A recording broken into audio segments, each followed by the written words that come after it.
you on the street last night. Said everything's alright. Roller coaster.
Through the day I'm right.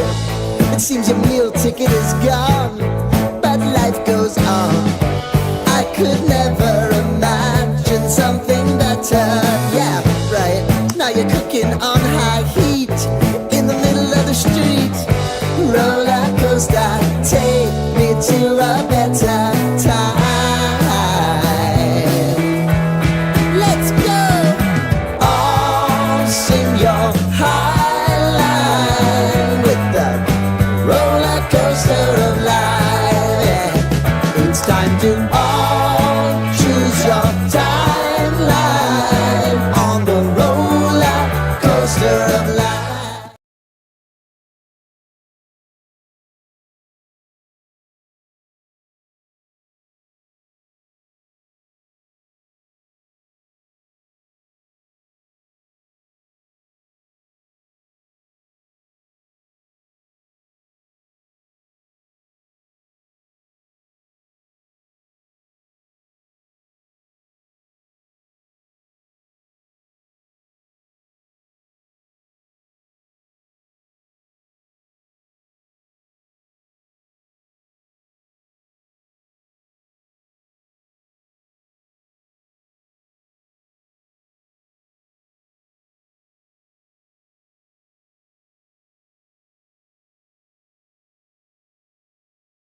It's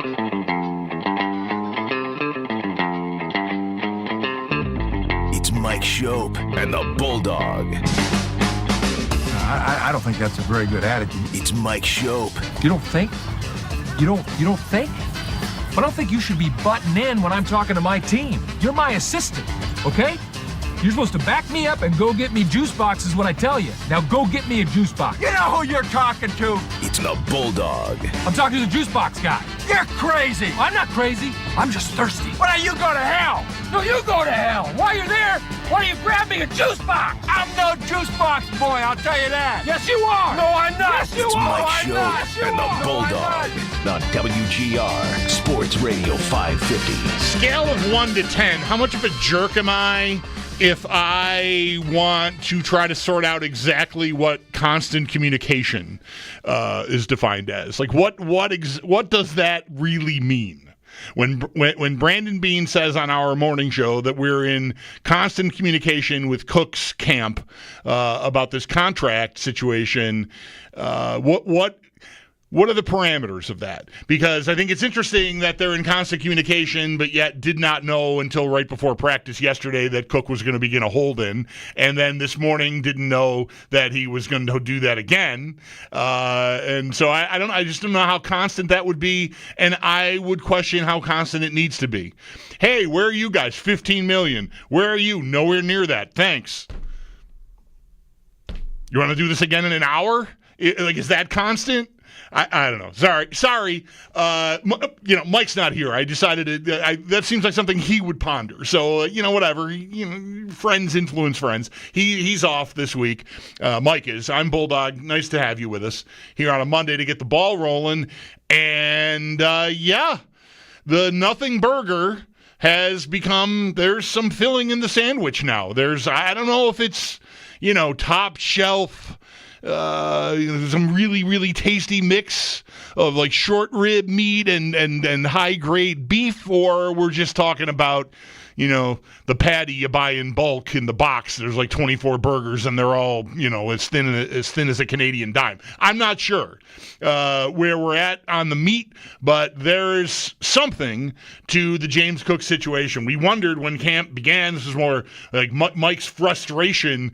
Not that he was upset that James Cook was there and that things looked like they were resolving themselves, but you're going to have all this conversation generated by your posturing as though you want X for a contract, and then when it comes time to actually do anything to try to make your point, I'll be at mandatory minicamp. I like my money. Don't want to get fined. Okay. Shows up to camp. That was the next big threshold. What is James Cook going to do when camp gets here? I expected him to be there, but I wasn't sure that he would participate right away. But he did. What I did not have on my bingo card was, what are we, 7, 8, 9 practices in now, counting the return of the blue and red on Friday night, which is the last time we spoke. Prior to that, as that was just ramping up and getting going, I did not have, almost 2 full weeks into training camp, right? It was Wednesday, it'll be 2 weeks, that Cook would then begin a hold-in. I even wondered at one point, now that he was there from the start and participating fully, I couldn't think of another situation where a player had come in the midst of a contract situation with a team. The situation is he wants a new one. He still has one. So, there is that. But I couldn't think of another case where a guy had come in and it seemed like, I guess everything is just kind of, this is going to resolve itself. It's going to go away. He's going to play out the year. The Bills are going to presumably let him at least play the year out and, maybe revisit it in the spring. But, my prediction at that time would be that he probably would hit the free agent market. Now we've got a hold in. And I'm wondering just how shook at all that news makes Bills fans. And really, when you boil it down, what you really end up asking, I think, is how vital you think James Cook is to the overall here. Is it such a key cog that you hear that he's withholding his services, at least for the time being? I don't know how long this will run. I guess I have been, along with a lot of others, maybe pretty lousy at predicting what he would do, because I was not necessarily sure that he would show up at mandatory minicamp, but he did. I wasn't sure that he would show up at all for camp. I thought he would. I would have bet that he would, and he did. But I wasn't sure that he would participate right away, but he did. But now, again, here we are, 8, 9, 10 practices in, and he's off to the side and just in street clothes. And this, whether the timing is that different from around the league. And again, I can't remember a specific instance recently of a guy doing this once he'd already reported to training camp. That doesn't mean it hasn't happened. My memory, I did turn 60 a month ago. Things come and go sometimes. So it's the way it is. So, but nonetheless, so whether this is an unprecedented situation or not, we've got a running back who wants more money, who is dissatisfied with his current contractual status, and the Bills are in a window where they are trying to win the Super Bowl. They're trying to get past the Kansas City Chiefs and climb the mountain all the way and beat somebody from the NFC, presumably somebody really good, and have a parade for the first time in the history of the franchise, and really, at least as far as the Bills and Sabres are concerned, for the first time in the city's history. Of course, kudos to the Bandits for all the good times here with 3 titles in a row.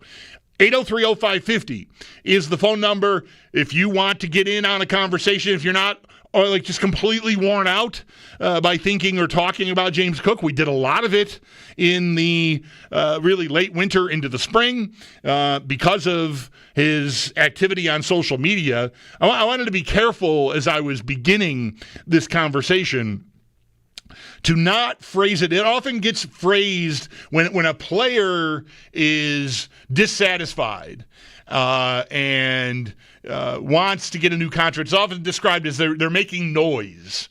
Cook really did not make a lot of noise. He posted a couple of social media items, but there's not been a screed. We haven't gotten the full-on 3 pages from the Note app like we got from Micah Parsons on Friday. Of course, we're not to a point where Cook is so upset with this that he's demanded any action other than a new contract. He certainly would like that. That's why you do this. I just think it's really a curious situation because Cook, really all he has that he can do is what he's doing. At least if he doesn't want to cost himself any money. He could have stayed away entirely and been getting fined $50,000 a day.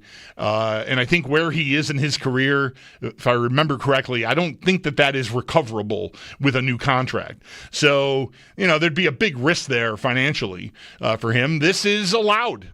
This happens in the league now, where guys show up, and therefore they're not getting fined. But rather than have the player do some dance about some make-believe soft tissue injury that doesn't feel right, they just, I'm holding in. I don't know if they go to the coaches or the GM or the agent does and uses that phrasing, but that's what it's called. A holdout is you're not here at all. A hold-in is I'm here, you can't find me by terms of the CBA, but I'm just not going to work. And, sometimes that can be because momentum is gathering toward getting a new contract done. And, we don't want to risk maybe neither side, but especially from the player standpoint, like if you don't have that across the finish line, and I think maybe this vibe was out there a little yesterday, like, oh, well, maybe they're inching this closer and he's just shutting it down to make sure nothing bad happens between now and the official consummation of a new contract. I don't know any better than anyone else. I know Tom Pelissaro has described the sides as not being that far apart, which is really curious phrasing and reporting, considering that they haven't been able to bridge that gap here. Maybe that still can happen. But what I want to do here really is talk with you about how much of a big deal you think this is, if at all. Because, there's, And there's a few different lanes I think you want to be in talking about this, because there's the running backs don't matter, replace him with Ray Davis and Ty Johnson, and then maybe Darrington Evans has a role, or Frank Gore Jr., or somebody you get off of waivers. I don't know. You can always find somebody to fill the spot if you need the spot. And, the real crux of the entire, dare I call this a movement, the entire running backs don't matter, don't pay running backs movement is that whoever you plug in, your overall results, like I'm not telling you Ray Davis is a plug-and-play exact replica. They're very different players for James Cook. But from a production standpoint, from keeping the offense, here's a little football phrasing for you. We're into August now. On time, ahead of the sticks, having an effective running game, I don't think you would really lose a ton. Because really this offense functioned fine before James Cook became the star he became really last year. The breakaway runs, running away from DBs, was a new, very much value-added feature of James Cook's game last year. Prior to that, the Bills had not had, going back to Devin Singletary, through Zach Moss, and whoever else you want, your Latavius Murray's, whoever you want to plug in that has gotten carries for this offense, they have not had, even again, prior to Cook's arrival, the offense worked fine with Devin Singletary. Now, maybe they definitely weren't as run-centric, but I don't think on the field there's a whole lot to get too nervous about. There is the overall and, peace and harmony in our times. The team feeling like they're treating one of their guys right, and the player feeling appreciated, and like everything just sort of staying on track. No disturbances, no turbulence on the 2025 flight of the Buffalo Bills. That is starting to happen. This is very early on. Maybe the flight attendants aren't even sitting down and strapped in yet, but the captain has turned on the stay in your seat. The bathroom lights are off. You got to put your seatbelt back on because it's a little bumpy right now. Will that turn into something more scary, or is this really? This might be the only hand that Cook has to play, because the Bills, in reality, and this is true of the higher profile, bigger name guys that have all demanded trades around the league, Parsons and Terry McLaurin late in the week, Washington and Dallas respectively. I did that backwards, but you know where McLaurin and Parsons play. I hope you do. They're demanding trades. They also are under contract. The teams still have really effectively the only hammer that matters. So none of these teams have to act on any of these requests or demands, and nor do the Bills. I think they would like to have a somewhat satisfied, happy running back in James Cook, and not have him holding in and feeling as though he's not getting what he wants. But they're not, I think, going to cross a threshold they're not prepared to cross. And so they have the player under contract for another year. If really it got to the point next year where they wanted to keep him around and still can't get a long-term deal done, I doubt that this would ever happen, but they do have in their arsenal the franchise tag for not 1 but 2 years. So the player's really in tough in all these situations around the league, right? But it's a lot easier to be more flippant about, go trade for Michael Parsons. Go trade for Terry McLaurin. These players aren't going to get any. McLaurin's on the wrong side of 30. He won't get the contract. When it's some other team's problem, it's sort of, it'll resolve itself probably. It's in your backyard. It may be, it obviously close, a little closer to home. But my crisis meter, lack of a better way to put that, I should have prepared, is not really anywhere past like 2. on this right now. If you use like a 1 to 10 meter, I'm like at a 2.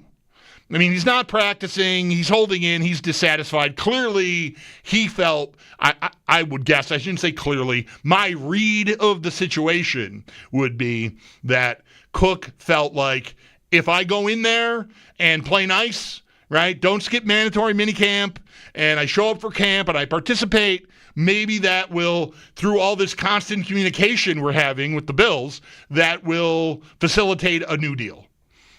They'll see me as a good team guy and want to reward me. And, like, I don't know, I wondered when camp was opening if the Bills had a little more in reserve just in case, like another just better offer. Like, hey, you know, we appreciate you. Good job coming in and not rocking the boat really much at all. We can get this far now. We're willing to go this much more on guaranteed money or whatever it is. And I would guess now, given that Cook has started a hold-in at this point in time, almost 2 weeks into training camp, that he was, I got to say hoping, I wouldn't want to go to expecting, but hoping that something would happen contract-wise because of his sort of flying straight, coming in and being on time and all that stuff. And it hasn't happened yet, and thus the hold-in begins. But where it ends, I predict that by, at the very latest, the hold-in ends on the day of the opener, and that he is in the lineup playing. Now, maybe the Bills would have a choice to make about whether they want to do that if he really has not participated all that time. I doubt it goes that far. Maybe we'll get to where Parsons and McLaurin ended up, nearing the last weekend, which is a trade demand, but we haven't heard that yet. So I don't want to get too worried about that right now either. But I'm guessing this is the moment to make a stand. HBO's here. I'm going to let everyone know I'm not happy with the situation. I'm holding in, but I predict, even without a new contract, that in a week or 2 weeks or a month, he's on the field playing for the Bills. Because I just don't think he has enough leverage. Really, the only thing he's got right now is this. So I'm guessing it sort of still resolves itself, but there's obviously more intrigue and drama around it now because, again, the player is making his concerns known. I mean, we're not assuming too much when 3 reporters yesterday happened to find James Cook after the hold-in at Sunday's practice, and he's asked a few different ways about what's going on in business. Business, got to take care of business. I mean, we know what's going on. So he's unhappy, but I don't know. I don't like his chances of getting happy with a new offer. My expectation is he gets happy some other way, which is just, I got to play this out. I tried. I did everything I had. I used everything I had, but here we are. The team still controls it. And it's a tough spot to be. It's not exactly fair to the player in all cases, but I still think it'll probably resolve itself. What do you think? How vital is James Cook to the entire operation over there? 803-0550 is the number. Let's fire it up. Mike is first up this segment. Hi, Mike. Thanks for calling. You're on WGR. Hey, Bulldog. How are you today?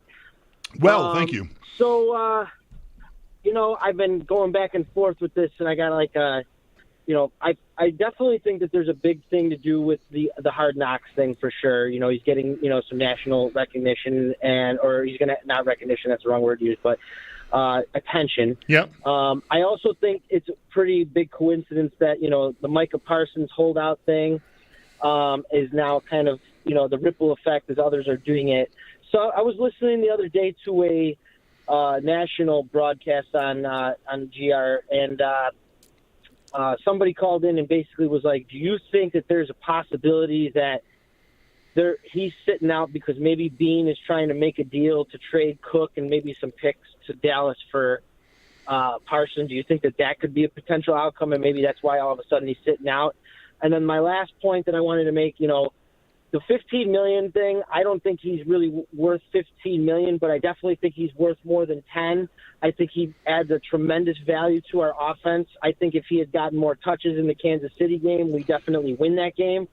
So, I mean, nobody leaves happy in a negotiation. So I just don't understand what the real holdup is. Is it the number? Is it the time? Like, do you think he's worth 12.5 a year? I mean, that's kind of how I would be trying to figure it out. Yep. But Gotcha. I'm curious to know what your thoughts are with the trade thing. All right, Mike. Yeah, no, I appreciate that. Look, I wouldn't want to rule anything out. I don't know. It could be something that isn't obvious in presenting itself, and that is almost kind of obvious in presenting itself, right? I mean, Dallas has a marquee player that wants out. There were times in the offseason wondering how this Cook thing would go that I said, I think, numerous times, if you get to a point where you want to max out return in a James Cook trade, call Dallas. Call Dallas. They seem like a team I want to deal with. And now, that's not even just for futures or anything. It's, something involving Micah Parsons. So, look, I wouldn't want to rule that out. Everyone's sort of protecting the key pieces. It's hypothetical. Is it possible? Yes. Is it realistic? I mean, I don't know. I don't want to get too far around the bend, getting fans excited about something that probably is out of reach. But I mean, I'd be listening. I would hope. If there's a shred of truth in that idea, I would love it. I thought Brandon Beane should at least call Dallas to see what's going on.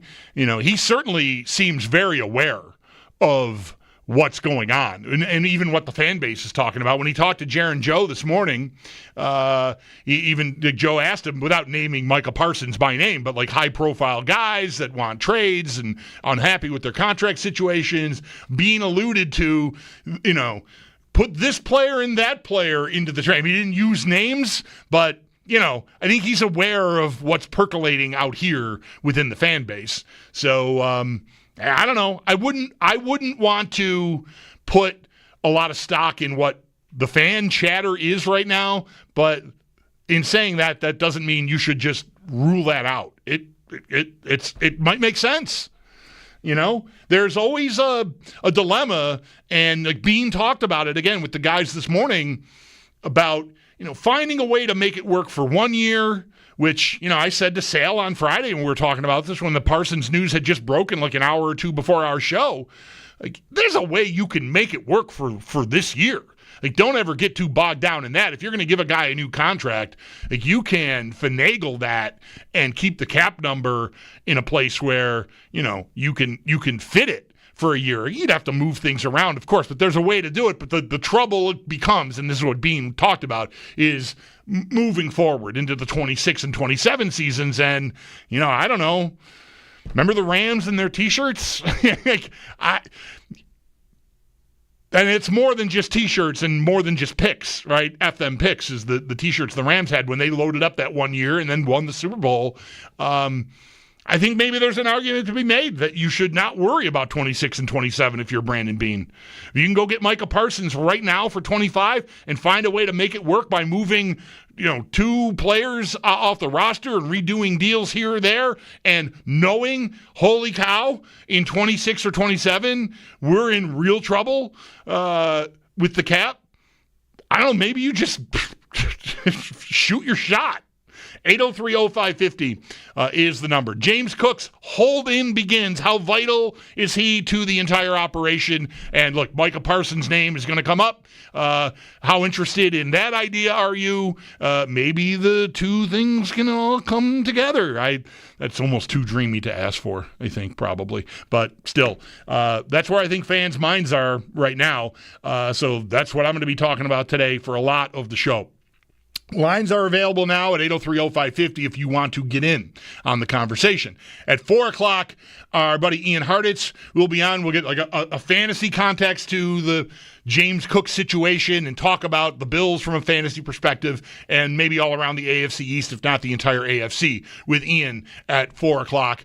Great creator in the content regarding fantasy football in that space. He's excellent. And then at 5, Sal Capaccio. Review the weekend and talk about this Cook situation and how he interpreted Bean's comments and all that. But lots of time for you and me, so let's hang out. Again, a couple of lines open at 803-0550. How vital is James Cook to the overall operation of the 2025 Buffalo Bills? Mike is away today along with Zach Jones. I'm the Bulldog, and you're listening to WGR.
I'm not sitting here saying you don't pay running backs. I think you just have to find what the sweet spot is. You're paying Josh Allen. You're paying 2 tackles premium. We're paying a lot of guys on this team. We paid Khalil Shakir. You're paying a lot of guys, so you can't pay everybody, and there's other guys that want to be paid that haven't been paid either. That's sometimes a decision. We've seen, unfortunately, a Tremaine Edmonds have to leave. You name the player, you'd love to keep them all, especially when you draft them like those guys. And like James, we've drafted him, we've developed him, and he's done a great job developing himself. You would love nothing more than to keep him, but I got to make sure it fits under the whole umbrella, not look at each deal in a silo. Bills general manager Brandon Beane, a guest of our morning show with Jeremy White and Joe DiBiase this morning, live from St. John Fisher University, where the Bills are into the second full week of training camp. And then I think that's it. The shoot polls, I think, before the preseason game on Friday, right? They play Saturday, and then I think they're back in Orchard Park, if I remember the timing right. So 2.5 weeks, basically, of training camp, at least on site. I mean, they'll continue working and practicing at the stadium once they move operations back west from Rochester. But being on this morning, talking about the James Cook situation, if you missed it over the weekend, Sunday morning is where James Cook decided to make a stand. He's begun a hold in, which simply means he's here. He doesn't get fined. He reported he'd been practicing in full right up until yesterday morning, and even yesterday morning when that started happening, you couldn't be sure. It wasn't until after practice, and he was caught by a few reporters, among them Elena Getzenberg of ESPN, who found out that he was just business was the word he used, I think, 3 different times in replying to questions about what was happening. So there's no injury there. We know now, listening to Brandon Beane on with our guys this morning, that it is a hold-in, and that was again the case today. Cook did not participate at all and was even less visible. Yesterday, there was part of the reason there was some question about what his status was yesterday is he was on the side riding the exercise bike, which is what a lot of guys do when they are being held out for maintenance or vet rest or even, some nagging injury. Sometimes if they're able to do that, they will do that. But anyway, it's a hold-in, and, when it ends, we'll see. 803-0550 is the number. It does call into question just how vital you think James Cook is to the entire operation here. We are still more than a month away from the opener. I feel the same way right now about James Cook as I do about all the injuries. Would I rather everyone were available and that Khalil Shakir, for instance, was not a new addition to the injury list with a week-to-week high ankle sprain? Of course. But it is August 4th.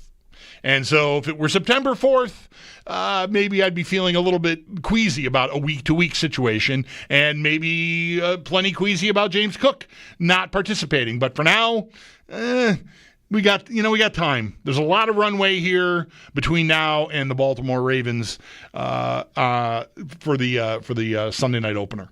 803-0550 is the number, though. So what say you? How vital is he? How worried are you about this situation now that it has gotten to the point where Cook is withholding his services on the field? He has not left the team. He is still here. But it certainly looks to me, my guess would be he thought if he showed up and put the time in, that the team would see fit to get closer to a number that he would sign for, and that clearly has not happened, at least not to this point. Larry is next up here on WGR. Thanks for calling, Larry. You're on the air. Hey, Bulldog. How you doing today? Good, man. Thanks for calling. Yeah, I'm kind of like with you. I'm not really concerned all that much. Mine's probably like a 1, maybe at highest a 2. I like what James Cook did last year, but for me, it kind of comes down to the overall number of just, I think it was 47% of the offensive snaps. I think if he was a running back, and I'm not saying that he needs to put up 2,000 yards like Barkley does, but if he was a 3-down running back where he's on the field, 75, 80 plus % of the snaps, I think I would definitely be more concerned that the running game kind of goes through him. And I know he gives us that breakaway ability to when he hits the hole. But in my opinion, there wasn't much of anything of a drop-off when Ray Davis went in there, when Ty Johnson went in there. Again, I liked Cook. I thought his hands definitely improved this year. So that was great. I loved it. It's one of those things. I don't want to sit here and badmouth a guy. I'd love him on the team. I'd love him on the field. But I also don't want to overspend for him. Yeah, no, that's exactly, No, that's it exactly, Larry. Like, I frankly, I would understand if they agreed to, like, say, even, and this might be really conservative, maybe this is a number that the Bills can even get to. I wouldn't even love it if they signed him for $10 million a year. Like, I would rather play it out here. Like, I would rather let him play it out and go get that money, if it exists, somewhere else. And who knows? Maybe because of the playing time point, this goes through the, they go through the process of the season. He plays and hits free agency and realizes, like, wow, I guess the league and even running back needy teams don't view me the same as players like Barkley who are getting that money. The playing time is a huge part of it. The first caller of the day in the first segment of the show. So, like, if he'd been on the field a little bit more at the end against Kansas City, I think we win that game. Well, guess what? He isn't on the field in that situation. And why is that? Because they trust someone else to do that job, play that role better than him. Namely, that's pass blocking. And so, he talked at the beginning of training camp about how he's going to do all that and wants to be on the field in those situations and be trusted. But I'll believe the team trusts him more than Ty Johnson in that situation when they back it up with their behavior. I also think it's not ideal to have your most explosive, finger quotes, player out of the backfield on the sidelines in the most important moments of the season. But if he is lacking in their eyes, not to be trusted in a key aspect of playing that role, then that's how it's going to go. And I consider the Bills' pecking order at running back, assuming Cook is in place, to be one of the strengths of the team. Like, yes, Cook has become a dynamic and important playmaker for this team, but it's less than half the snaps, and they're effective with the guys they have playing the rest of those snaps. And I don't really believe that they believe that Cook would be a better player for them, that they would be a better football team, that their championship window would open even slightly wider if they were using Cook in that role, in a 75 to 80% snap share role, in a third down back, trust him to pick up a blitzing linebacker or safety role. So far they don't through 3 seasons of his career, and he's been relatively durable playing the amount he's playing, so it all works. And from the team standpoint, I don't know, I wouldn't want to be eager to get him on the field more because what I've got is working the way it's structured. 803-0550 is the number. Dylan is up next. Hi, Dylan. Thank you for calling. You're on the air here on WGR. Hey, Bulldog. How you doing? Great. Hey, sorry, first-time caller, so I just wanted to comment on the James Cook situation. Yeah, good deal. So go ahead. I don't know. I think it's kind of a mixed emotion for everybody because I think everybody sees the backfield that we have now with Ray Davis, Ty Johnson, James Cook. And I don't know. Personally, I think James Cook is vital to the team because he helps with that tandem keep the defenses guessing. He keeps defenses honest, and I think all of them have a shared role and importance to make sure that Josh and the receivers and the rest of the team can operate as they need to. And I don't know what's going on behind the scenes when it comes to contracts. I know this is a new hold-in.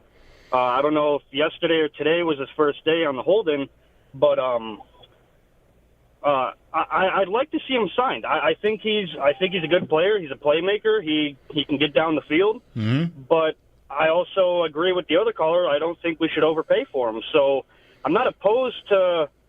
I don't know how possible it is to make it like a Micah Parsons trade, but I'm also I don't know all the details on that. No, I know. I'm chuckling just because listen, I'm not judging you. I'm as intrigued as anyone about that idea. I think with Bean, anything is a possibility.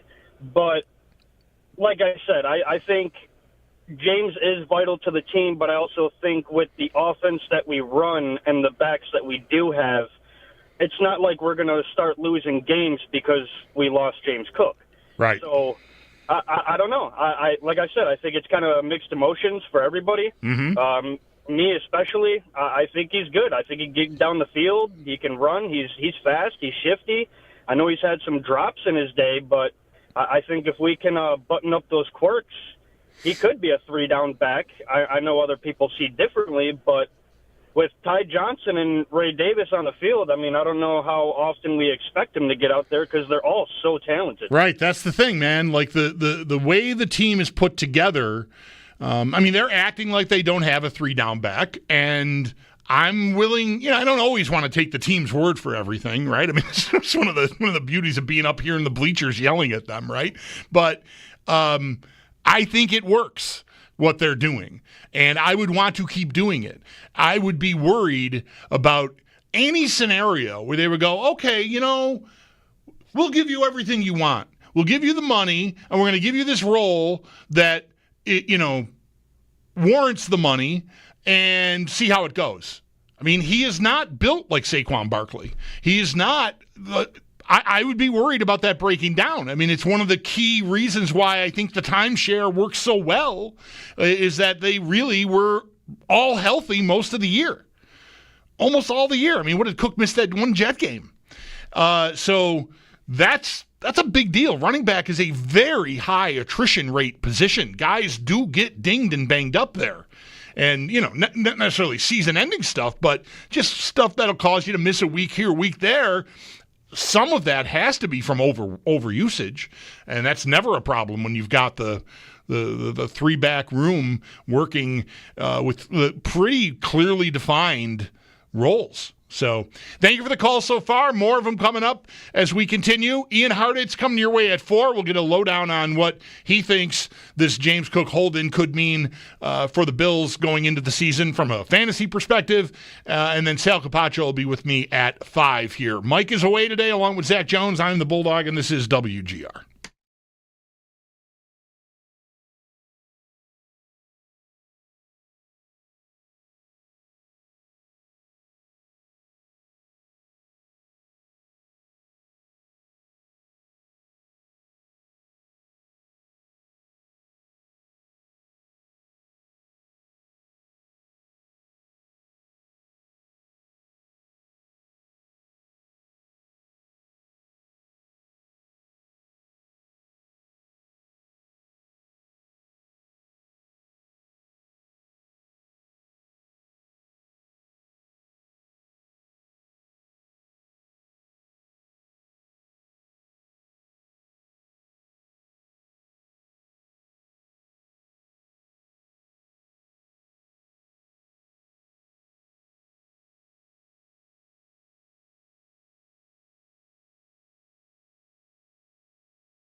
You seem to easily forget how to place your bet. When everyday life gets you down, you gotta steal the crown. Got to own it. Don't bitch and moan about it, please. God forbid you scrape your knees, and it's nothing to sneeze at. Oh, I've told you over and over again.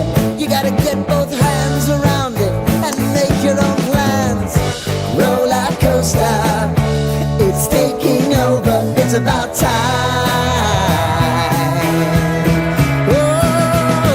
Oh, sing your high line on the roller coaster of life. You've got to all choose your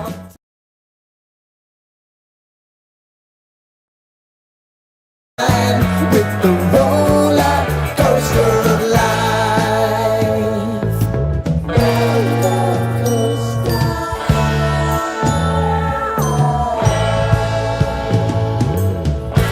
I want to go down the rabbit hole, down the rabbit hole of life.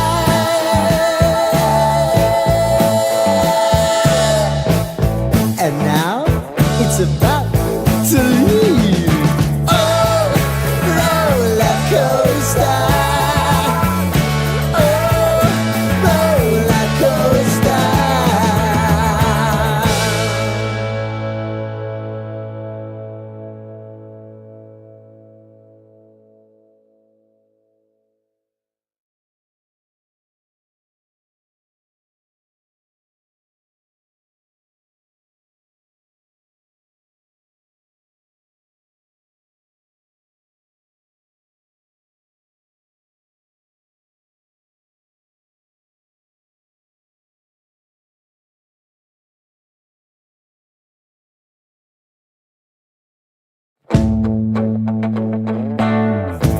Remember an interview that sounded like that before?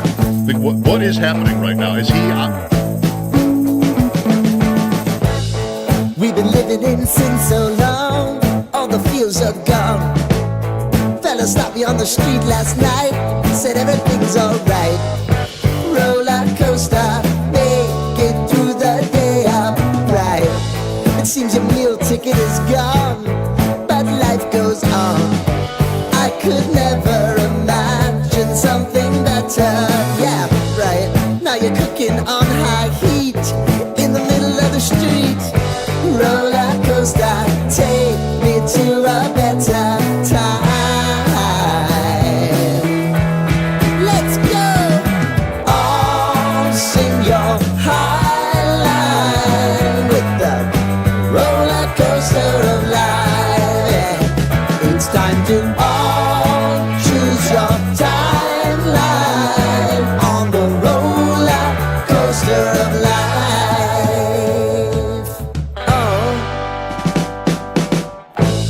you seem to easily forget how to place your bet. When everyday life gets you down, you gotta steal the crown. Got to own it. Don't bitch and moan about it. Going through a Got Monday here on WGR. I am the Bulldog. Mike Schopp is off all week. 803-0550 is the phone number. We got a little jolt to the system Sunday morning when James Cook began a hold-in. Had reported to everything mandatory to this point in the offseason, reported to camp on time, has taken part fully in all practices prior to Sunday morning, but now business. Got to take care of business. That's what James Cook has to say yesterday to a few reporters who found their way to him after the practice had concluded. Today was another day, same deal. He's there. He's not getting fined, but he's not participating. So how much of a crisis, if at all, do you think the Bills are in here? 803-0550 is the number. Tom is first up this segment. Hi, Tom. Thanks for calling. You're on WGR. Hey, you got it, Bulldog. How you doing, man? I'm great. Hey, I was the one who called Sirius Radio on GR and brought up the Parsons thing. Great. Actually. And anyways, the reason why I brought that up was it was just, to me, it was a little bit too coincidental where Parsons demands for a trade on Friday, and out of nowhere, Cook has his curt answer of business on Sunday, and he ain't out there. And the host of the show basically said that, I don't know if he knows Bean like we do, because we call him, Big Baller Bean, right? Right. And he said that he's just not the type to do that sort of thing. and he cut me off, so I couldn't respond to that. But anyways, I mean, we had no money when we had Von Miller, right? Mm-hmm. And as far as, the cap thing, I'm going to start with that. Do what the Eagles do. Push everything back. The Dodgers do it in baseball. The Eagles do it in football. I mean, just whatever. Our time is now. I mean, I think Cook's a good back. I mean, I'd say 1 to 2. You said 2. As far as urgency and what have you, but 2 down back, and yeah, he's good. He's not OJ. I mean, come on. There's not to downplay. He's a good player. I mean, that's as far as I'm going to go with it. Yeah.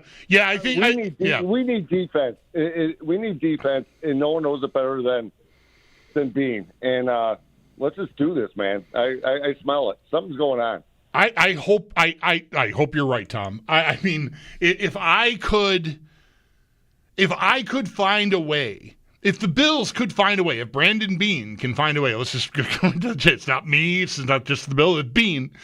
If he can figure out a way to make James Cook a key piece of a Micah Parsons trade, I mean, I'm going to hurt every muscle that you could hurt in my body, but I'm going to try to do a Mary Lou Retton tumble run down the hallway. Like I'm going to be trying to do cartwheels for the first time in 20 years. And again, that's real trouble for my body.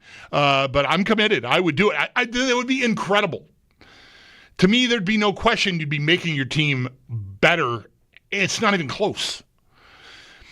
But I just don't know. I don't want to stand there for too long. It feels a little bit like staring at the sun.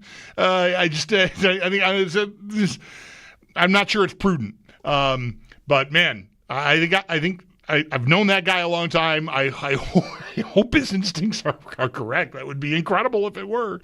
All right, we'll hit pause here. We'll revisit this conversation for sure as we move our way through the afternoon. But up next, our buddy Ian Hartitz from the Fantasy Life Show will be our guest.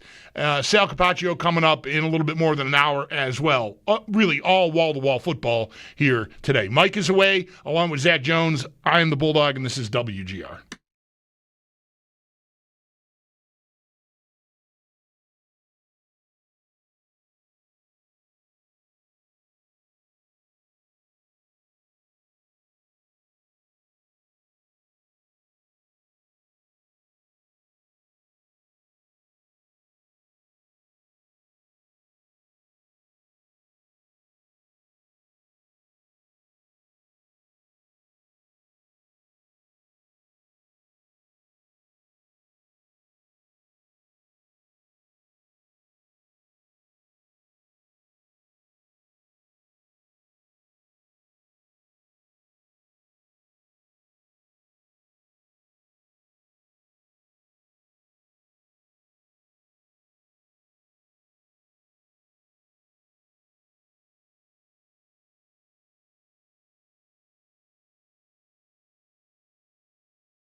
It is officially a hold-in for Bills running back James Cook. The Pro Bowl running back missed his second straight day today as he looks for a new contract. Bills general manager Brandon Beane, he spoke with our morning show, Jeremy and Joe, on Cook, saying that there is, of course, constant communication between all parties, and also spoke on how the team will handle not having Cook on the field. You almost have to treat it like it's an injury or whatever. Hey, next man up, Ray Davis, Ty Johnson, Darrington Evans, Frank Gore, like you guys are up, take advantage of your opportunities. Let's spin a little bit of an annoyance into a positive. You can listen to that entire interview over on our Odyssey app or our website, WGR550.com. We will get more on practice coming up in about an hour. Sal Capaccio will join the show today, and the team did announce that linebacker Bale Inspector left practice today early with a calf injury. Coverage of Bills training camp on St. John Fisher University is brought to you by Fiegel Car and Joyce, your border attorneys, by Outlet Liquor. When you need to stock up, it's the place to buy a case. What's your outlet? By Connors and Ferris, your workers' comp attorneys, and driven by your Upstate Honda dealers for great deals on the entire Honda lineup. Visit your Upstate Honda dealer today. And then we do have a packed afternoon of baseball. At 7, the Mets have Cleveland in town. Just after 8 o'clock, the Yankees are in Texas to take on the Rangers, while at 8:40, the Blue Jays out in Colorado, they will go up against the Rockies. That's your Paddock Chevrolet Sports Update. Paddock Chevrolet celebrating 90 years of being your hometown dealership. I'm Zach Jones for WGR Sports Radio 550.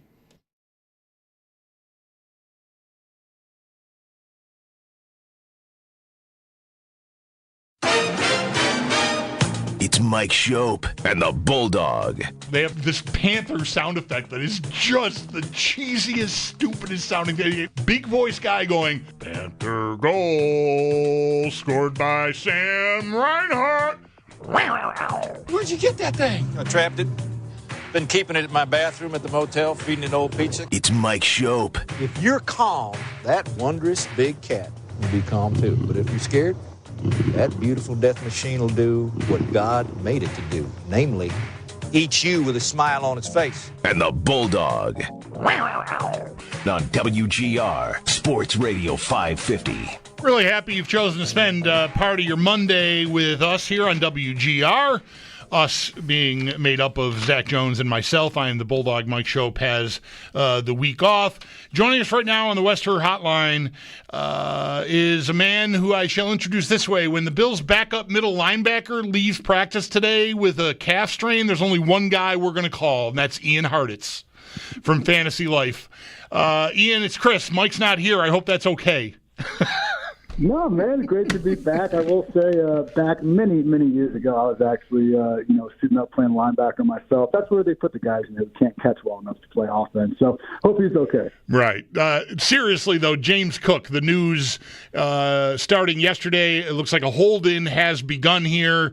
It's early. Maybe this works itself out in the form of a new contract. Maybe it works itself out in the form of him realizing he doesn't really have that much leverage, if any, and, he voices his displeasure for a few days or maybe even a few weeks, but eventually comes back in. What does this do to a player who certainly, beyond Josh Allen, is probably the top fantasy target the Bills have?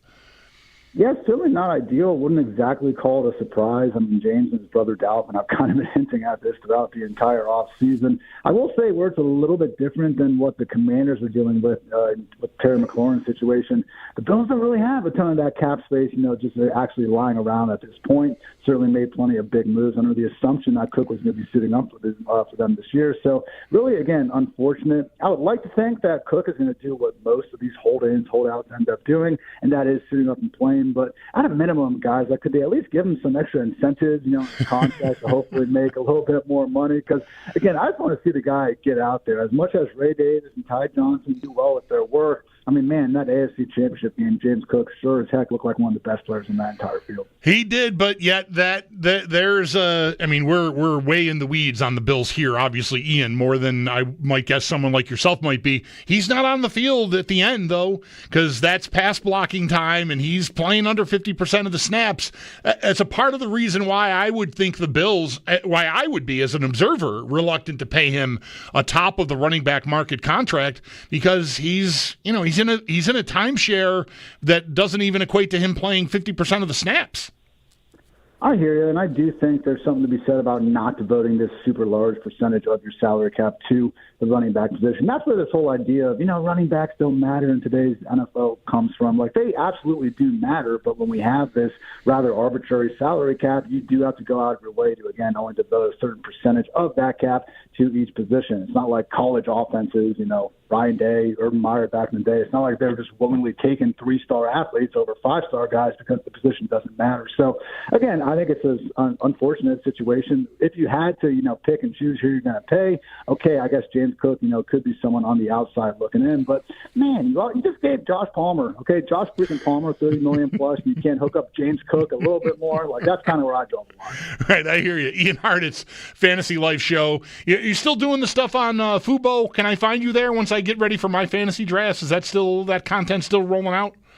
Sure can, man. The Fantasy Life Show, Monday through Thursday, 5 p.m. Eastern, trying to be your guys' one-stop shop for all things fantasy, and maybe have a little fun along the way. Love it, man. Yeah, that's why you're one of our favorites here. So how much would you – maybe let's try it this way. If James Cook were not here for whatever reason, he leaves, he's so mad, he takes his ball and goes home, or, I don't know, the Bills find a way to facilitate a trade or something to a team that wants to pay him more of a market rate contract, what would that do to Ray Davis's fantasy stock? Would there be an assumption that production would rise to the level close to what Cook gave you last year, or is that too much? Man, I think we'd see him instantly enter that top 20 conversation. We got some older heads like Alvin Kamara and James Conner. I just know how thirsty a lot of this fantasy community is for the next big young thing. And Ray Davis, man, based on that one-game sample we got last year, does fit that mold. Now, certainly Ty Johnson going to continue to be involved, and for good reason. That dude just averaged the most yards per touch of any running back in the NFL last year if you make your sample size small enough. But we did get that one game, I believe Monday night against the Jets, where basically 23 of the 27 backfield carries and targets did wind up going to Ray Davis. And it seemed, clear as day that was their plan. Funniest note, I think, was before the game. The one that, beat reporters doing their job just kind of brought up how Ty Johnson was the first one going through warmups. And he was. He even took the first snap of the game for 9 or 10 yards and then barely got to touch it afterwards. So, again, it's just a situation where, no, I don't think Ray Davis is as good as James Cook. But if we are, just able to say, hey, he's going to have pretty similar volume, maybe even more because now the backfield is going to be condensed to 2 guys instead of 3. It's just a matter of, hey, that many touches and what figures to once again be one of the best scoring offenses in the NFL, really going to be hard to rank that guy too low. We did also get some bad news from the Bills on offense at the receiver position. It's been a tough summer so far. Nothing season-ending for anyone, thank God, so far. But maybe the most serious sounding injury happened to maybe the most important guy, at least the most bankable guy, and that's Khalil Shakir on Friday night. Ian, high ankle sprain and week to week is how the team is terming it. So we'll see. We know how that sort of injury can tend to linger. So with Shakir now on the shelf, what do you make of the receiving core? Was he the leader in the clubhouse as far as fantasy drafts go? And what happens now? Does Elijah Moore's stock go up?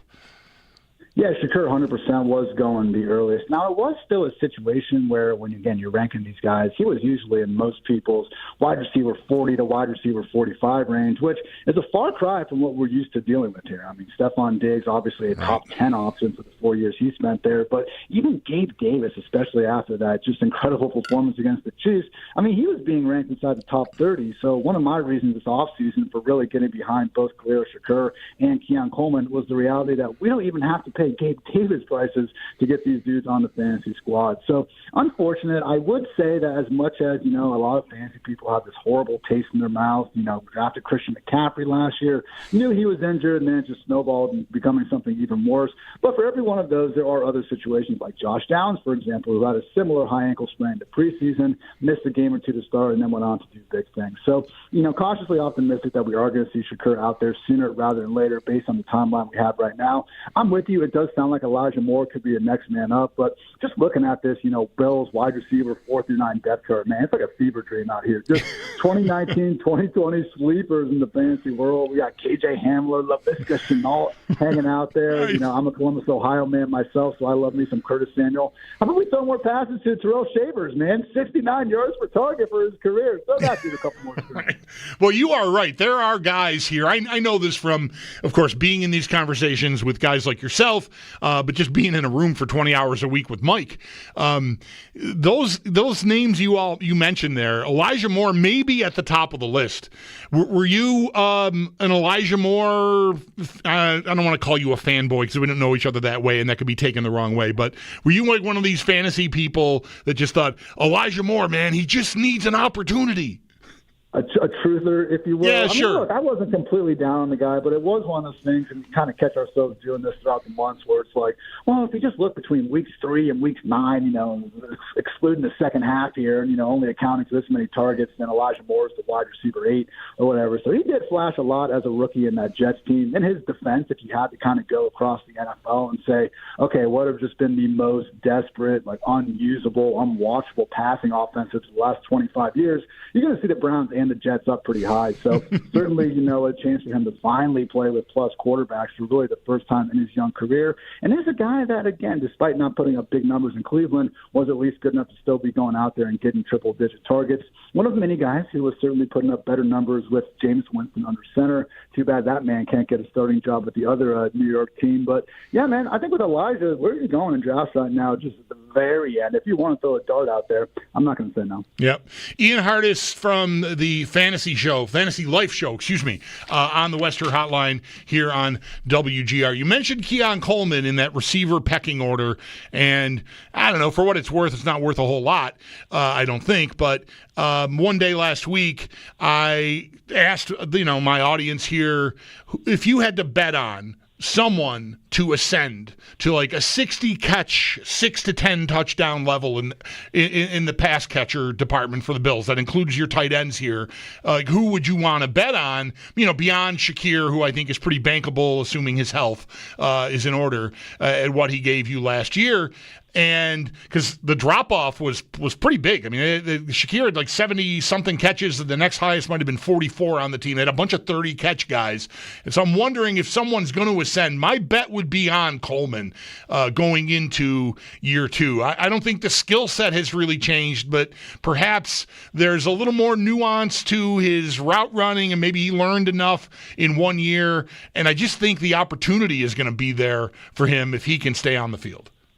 Yeah, I mean, when they drafted him, it was widely known that, okay, this is a bit more of a project than your typical wide receiver, but obviously he was still talented enough to get that near round 1 draft capital. He's 22 years old, okay? Not everyone can be Malik Neighbors or Brian Thomas Jr. and just light the NFL on fire pretty much the second they step out there. I really don't view last year as a sort of major disappointment that a lot of people were making out to be. Maybe, again, relative to the Lab McConkeys of the world. I know it hurts to see him go a few picks after and wonder, what could have been there. But for me, it was just impressive to see Keon show up not one, but really 2 different elite traits out there. I knew that the contested catches were something that he absolutely thrived on. I mean, obviously college highlights at Florida State, even going back to Michigan State, dude was, just all over the place making these incredible snags. But the yards after the catch stuff, man, was actually what really impressed me. It's really unfortunate he had that hand injury when he did because, man, those Titans and Seahawks games really did seem like he was coming out of his shell. But Next Gen Stats has a cool kind of metric. It's called yards after the catch above expected per reception. They're able to basically chart what a guy is expected to be able to get in any given catch. He was number 1 among all wide receivers last year. Man, just the company that has managed to accomplish that really is incredible. I mean, Deebo Samuel, Jalen Waddle, DJ Moore, A.J. Brown, those are the only other guys other than Keon to actually lead this metric since 2018. So, again, we already saw Josh kind of have that ethic. Keon's down there somewhere mindset, both in the red zone and these deep balls. And then with no more Amari Cooper and Matt Collins, I think the projection you gave is fair. I'm not trying to say Keon's going to step in and put up these 1,300 yards and 12 touchdowns like Diggs, but at a minimum, man, I think he could be closer to what we're all hoping Gabe Davis could be, at least in the regular season. Yeah, so you sound pretty bullish on him. I'm encouraged to hear that. So yeah, I've been drafting him a lot. not, man. He goes outside like the top 50 guys as well. So it's, I always talk about opportunity costs in fantasy football. I mean, some of these guys, Shakir, for example, you're going to be taking him next to some legit starting running backs or some high-end quarterbacks and stuff. But by the time you get down to Keon, it's a situation where, like, yeah, I'm going to bet on the guy that has a chance to beat Josh Allen's wide receiver 1 when it's him versus these dudes. Yeah. One player who I was reluctant to get on board with for that idea, that question, ascending to 60 catches, 6 to 10 touchdowns, even though he eclipsed the reception number in his rookie year, is Dalton Kincaid, coming off an injury-hampered second season. I feel like last year at this time, if we'd have been talking to you on August the 4th, Ian, we would have been talking a lot about Dalton Kincaid. How are you feeling about him going into year 3? You're not kidding, man. He was going legit, just kind of fantasy average draft position consensus, tight end 5 or tight end 6 last season. Everyone just really latching on to that first-round draft capital, still pretty wide-open offense post-Diggs. So, in his own right, the injuries weren't exactly ideal for him. It did seem like maybe those had something to do with it. But I just go back to it, and as someone that really does try to watch, every play from every game if possible, like, do you guys even have more than 1 or 2 key good memories from Dalton Kincaid over the past 2 years? Because I remember him pointing at those Lions defenders after making the catch. That was a lot of fun. Maybe he had that seam ball against the Patriots, but just haven't exactly been watching these games going like, oh, man, there's Dalton Kincaid. What a sick route. What a sick yak play once again. So, honestly, I even thought Dawson Knox in the first year or 2 of his career made flashier plays here and there. So, all that to say, there is some good with Kincaid. One stat that a lot of people like to talk about in fantasy circles is targets per route run. Routes are a larger sample size, so guys that generally are able to earn a lot of targets on a per-route basis are pretty good bets in fantasy land. And last season, he was second in targets per route run among 31 qualified tight ends. He was actually 8th in PFF receiving grade, 9th in yards per route run. The problem was the passer rating when targeted plummeted. So It's really weird to talk about anyone in Buffalo or even Kansas City. Xavier Worthy's kind of in a similar boat where it's weird when you have probably, I think we can agree, 2 best quarterbacks alive right now playing for these teams, and then do anything close to criticizing him. But to be fair, guys, Kincaid's uncatchable target rate from the powers that track this sort of stuff was one of the worst in the league. So, again, maybe it was more so Kincaid's fault. Wasn't exactly on the same page with Josh, whatever the issues might have been.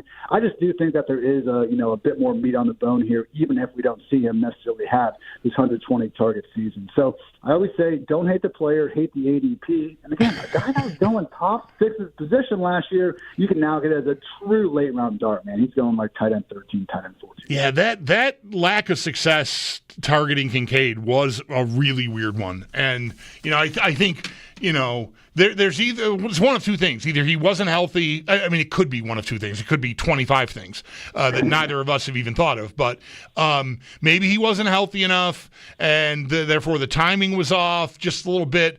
Or I don't know, maybe Allen just that's not a position, that's not a player in that part of the field that he's maybe ready to exploit, which sounds crazy for as well versed as he is. That's what you're saying. To criticize him might be, it's not like a heretic, but I don't know. It's just a weird thing that they were as off as they were as often as they were.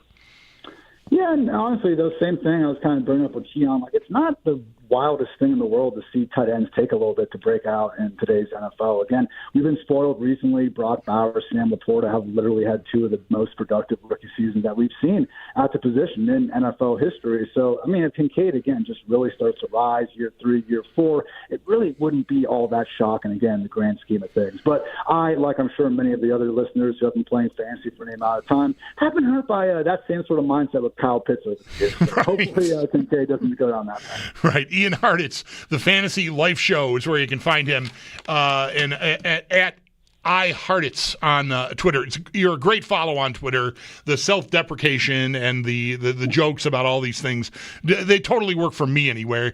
I always love someone who can appear to not take themselves all that seriously, and so really works for me.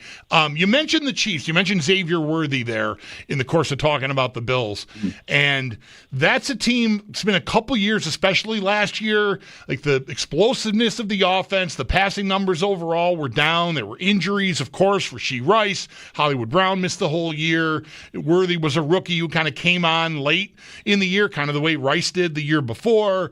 I feel like I want to be bracing for kind of a return to form, a little bit of Andy Reid and Patrick Mahomes going, oh, you don't think we know how to be explosive anymore? I might be fearing a big Chief offensive season incoming. What do you think? I can see it, man, because, again, a lot of the reason for us hoping that last year was going to be more so the return to form that we saw in 2022 and obviously the years before that when Tyreek was there was the fact that, okay, we had year two Rashee Rice. They spent a first-round pick on the speedster Xavier Worthy, and even they had Hollywood Brown in there, who, when he has managed to stay healthy, has been a pretty darn good NFL receiver. So when you, again, didn't have Hollywood until, like, week 15, when Worthy, who, yes, started to play well late, but really wasn't living up to the hype for the first 2 or 3 months of the season, and then Rashee Rice is, taken out by friendly fire, unfortunately, Mahomes himself in week 4. So it's just a matter of, again, maybe not having the guys and no firepower that are used to seeing. So, to the Chiefs' credit, they were still a bad 60 minutes of football away from racking up their 3rd straight Super Bowl. And as much as the explosives weren't there, it really was still this, death by 1,000 paper cuts sort of offense. I mean, as bad as, again, the explosive pass and even run rates were, their success rates, which is, again, just kind of keeping the offense on track, converting those first downs on 3rd and shorts and things like that, they were still near the top of the league over there. So overall, though, man, I do struggle to get too behind Mahomes in these options. I mean, the defense over these past years has been so much better that I just don't think they've had to play that, same sort of high-flying brand that obviously was so fun to watch in 2018, 2019. So the saddest stat I think I've come up with this entire offseason, though, is Mahomes having the single lowest average target in the NFL during the past 2 years. That's an honor, an honor as I use my finger quotes here. Something that we used to make fun of Daniel Jones for all the time, but with Mahomes, not quite as fun. Right. Now the stat can't possibly mean as much if Mahomes is ranking badly in it. Couple more things on them, if you don't mind, Ian. Where are you at on Travis Kelce at this point?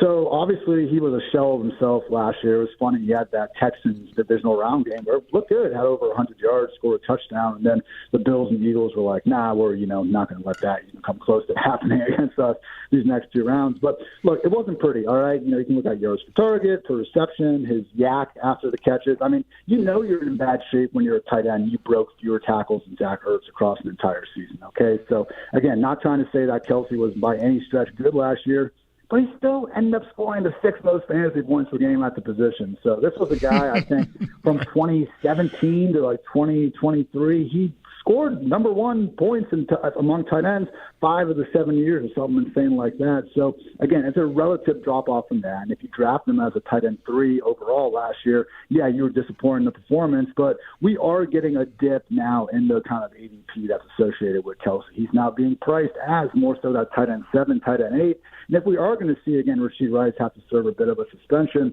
I do think that could open up, the sort of volume again that managed to get him there last year. So, again, I certainly think he's way closer to wash than he is to being, still a just lethal talent at this point in his career. But that was kind of the case last year, too, and we still got some fans. Right. I always say style points don't matter in fantasy football, man. We just want that ball. Right. How about their backfield? We all saw Pacheco was not really the same coming off the injury. That doesn't mean that a full off season of work couldn't get him back to being that back. But how do you see the Kansas City back? Kareem Hunt is still back. I'm not sure. That's a good idea. What do you think of their backfield? Yeah, they got Elijah Mitchell there from the 49ers. Brashard Smith has some truthers out there, just like seemingly every rookie running back this year. But, that's the way the draft works. Everybody loves everybody. So, whatever. I'm not going to ruin those good vibes. But, look, I've kind of gone back and forth on this throughout the offseason. So, on the one hand, Pacheco, those first 2 games before he got injured last year, I mean, the dude went out there and had 42 combined carries and targets. The season before that, he did actually turn in top 15 numbers in terms of PPR points per game. So, I would like to believe that now a healthy version of Pacheco is going to resume that workhorse role in an offense that, again, with how much they love screens and obviously feeding them near the goal line, could bring out the best in them. But, as much as Kareem Hunt certainly wasn't the same guy last year, it hasn't been the same guy the last few years, I do think that there is going to be a team out there that remembers the good days and is going to use them a bit more than they should. Probably would be Andy Reid and the Chiefs. So, again, throwing guys like Smith and also potentially Mitchell, if he can stay healthy for once, I think there's enough concern where, again, we can't exactly fire up Pacheco as one of these guys that were going out of our way to draft in the early rounds. But the good news is some of this uncertainty I'm talking about has led to him being priced more so as just like RB27, RB28, depending on where you're playing. So I do think, if we kind of have the fantasy football genies say, like, hey, is there one sort of like snap count for like a position group that you could look ahead in time and see in week one? This Chiefs backfield will be up there, man, because, again, drafting Pacheco where he's going, I could see us by week 2 saying, oh, yeah, great, 20 combined carries and targets. We are looking at legit RB1. Or Kareem Hunt's going to trot out there at the goal line. We're going to see Broussard Smith out there on long third downs, and all of a sudden he's an unusable player. So one of the more interesting backs out there. I do think, though, that range of outcomes, exactly what you should be looking to target if you are doing one of these zero RB strategies, loading up a wide receivers early. Ian, thank you so much for the time. Appreciate the work. I mean everything I said earlier about enjoying you as a follow. Keep it up, and we'll talk again, I'm sure, once the season gets rolling. For sure, man. Appreciate all that. Go Bills. That is Ian Hartitz, the Fantasy Life Show. If you're a Fubo TV subscriber, you can find that there. I mentioned this, I think, maybe a year ago. Just scrolling through, looking for sports content. No games were on. I'm like, oh, what's these little vignettes about these teams? Like, oh my God, I know that dude. I've never seen him on TV, but there he is. Anyway, it's a lot of good content there, and I like the presentation a lot, which is one of the reasons we looked him up today. All right, we'll hit up a timeout here. How vital do you think James Cook is to the overall operation here? We know what window the Bills are in, and Cook has begun to hold in. How worried are you about it? 803-0550. We'll fire up the phone lines again as we get back into it after this commercial timeout. Mike is away today along with Zach Jones. I am the Bulldog, and this is WGR.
Hold-in day number 2 for Bills running back James Cook as the Pro Bowl running back is looking for a new contract. We did hear from General Manager Brandon Beane this morning. He spoke with Jeremy and Joe on that and plenty more. If you missed that interview, you can listen to it on the Odyssey app or on our website, WGR550.com. Coming up in about a half hour at 5 o'clock, we'll get more on what we saw today and also over the weekend. Sal Capaccio will join the show. And one note from today, Bills linebacker Bale Inspector did leave practice early with a calf injury.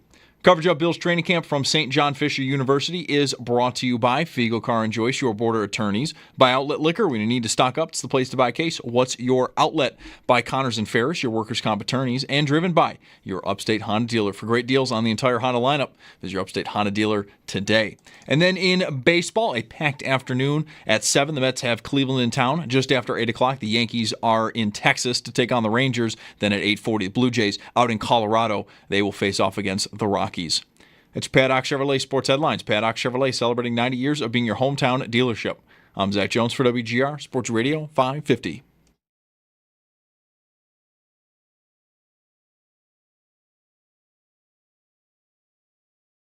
Yeah, I mean, each team's got its own situation, and it's more than, a lot of times people say this is how you could make this happen. Trade this guy, do this, convert these 2 players, and you can get them in 25. But the problem is, what does 26 look like and what does 27? You would hate to make a move like that, and you're going, man, I got 25. Worry about 26 later. That's easier said than done. Who cares about 26? 27? 2020, that doesn't even sound like a real year. 2027. What are we doing here? Go 2025. Go hard.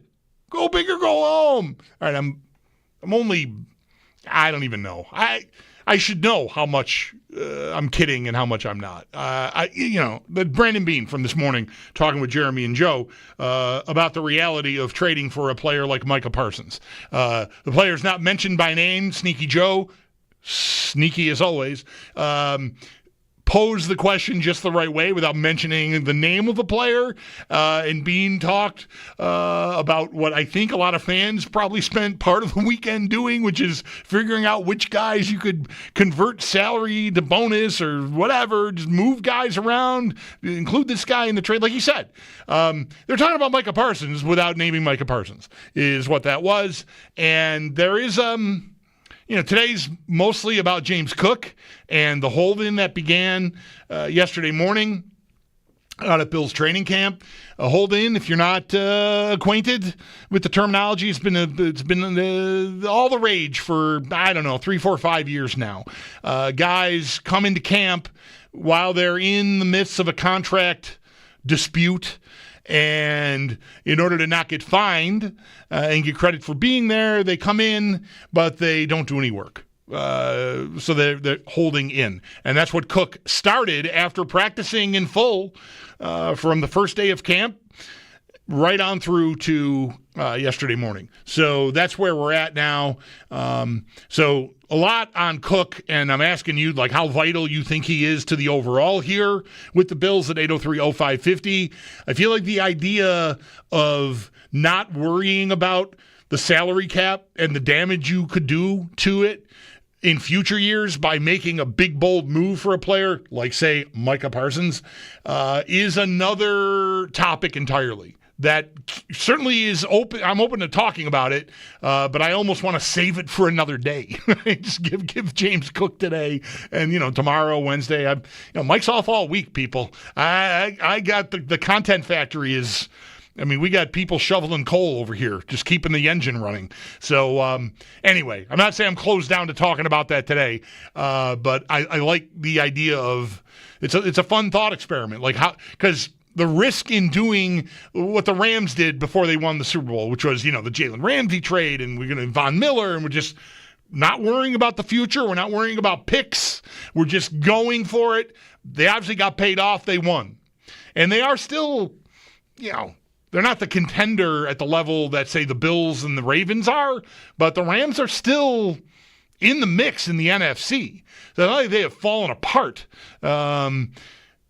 despite handling that 1 year the way they did. It's a pretty long time ago now, too. But anyway, that idea, that theory, might be something worth discussing, too. Like how badly, like if you right now could trade, I don't know, right? Cook is a part of it. Let's just make him a part of it because we're dealing in a hypothetical. I still can't really conceive of a world where you use him as a key piece in a trade. Really, the key pieces are the number one picks, and there's going to be multiple number one picks in a trade like that, even with James Cook in it. He does not take the place of one of the number one picks. So 2 number ones, something else. Maybe you just offload your Cook problem to Dallas, and then they give him a big contract. I can't imagine living in a world where a team that probably views themselves as a contender as well, Dallas, again, not the level of contender that the Bills are, but, that's according to the betting odds. I'll bet the people who run the Cowboys think that they have just as good a shot as anybody in the NFC to win it. I can't imagine a team in that position trading an elite, like one of the very best players at a absolute premium position. I think you could even argue beyond quarterback, edge is the next most important position. It's certainly edge, corner, receiver, probably in some order. Left tackle, right tackle. Parlaying one of the best edge players in the league into, as far as this year goes, again, not draft pick compensation, a running back would be objectively hilarious in my opinion, maybe very on brand for the Cowboys. So I don't want to just, laugh at the idea, but I think if I'm being objective, if I'm riding around in my car listening to the guy on the radio and he's talking about how he thinks the Bills can parlay James Cook into Micah Parsons, I'm probably switching the station. I'm probably looking at the radio going, dude, no way does anybody make that trade.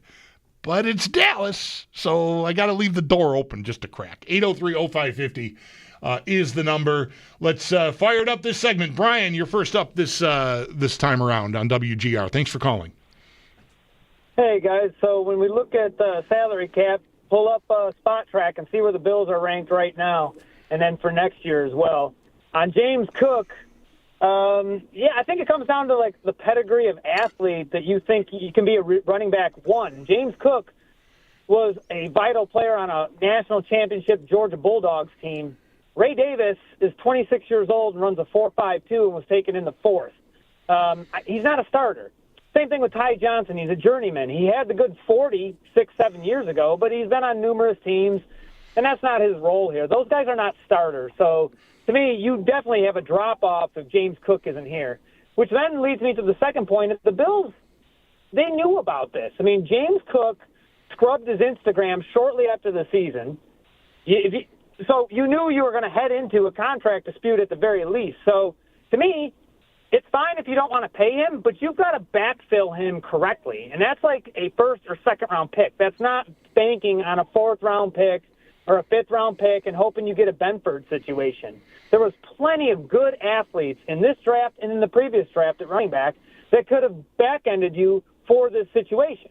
Instead, we chose to bring back the safe options of the known quantities, but that's not a replacement for Cook. That's all I would say. And so I would hope you could get through this year, maybe juice his contract a little bit to like $7 million. Maybe he plays one more year here. And then if you are going to replace him, no problem. But you got to replace him with a 1st or 2nd round pick, like a real asset. And that's one of the things that this GM has just not really liked to do when it comes to the skill positions. And last thing, Dalton Kincaid is average. Let's just say the quiet part out loud. He's an average tight end with average athletic profile. He's another one who's already 26, waiting for this breakout. I think you're going to be waiting a long time. I'm glad you got to something that I can agree with at the end on Kincaid. The other stuff, a key player on a national championship team, he was not the lead back at Georgia.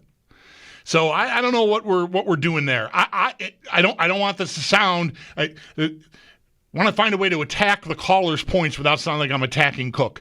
Because I do like Cook. I like Cook a lot in the role that he's in. I don't think I need to spend a 1st round pick. Cook was a 2nd round pick. The depth in this draft the running back depth in this draft, the value was on Saturday. Sure, there were guys that went the first 2 days, but you do not, to me, need to assign a draft status to a running back. I think the point about Davis is fair. His age is not ideal. That's not a guy that I'm ever going to be interested in doing a second contract with. He's going into year 2 at that age already. But I think with the line the Bills have and the quarterback the Bills have, I think there is plug-and-play potential everywhere for them at running back. Yes, I don't disagree that Davis is not athletically Cook's equal.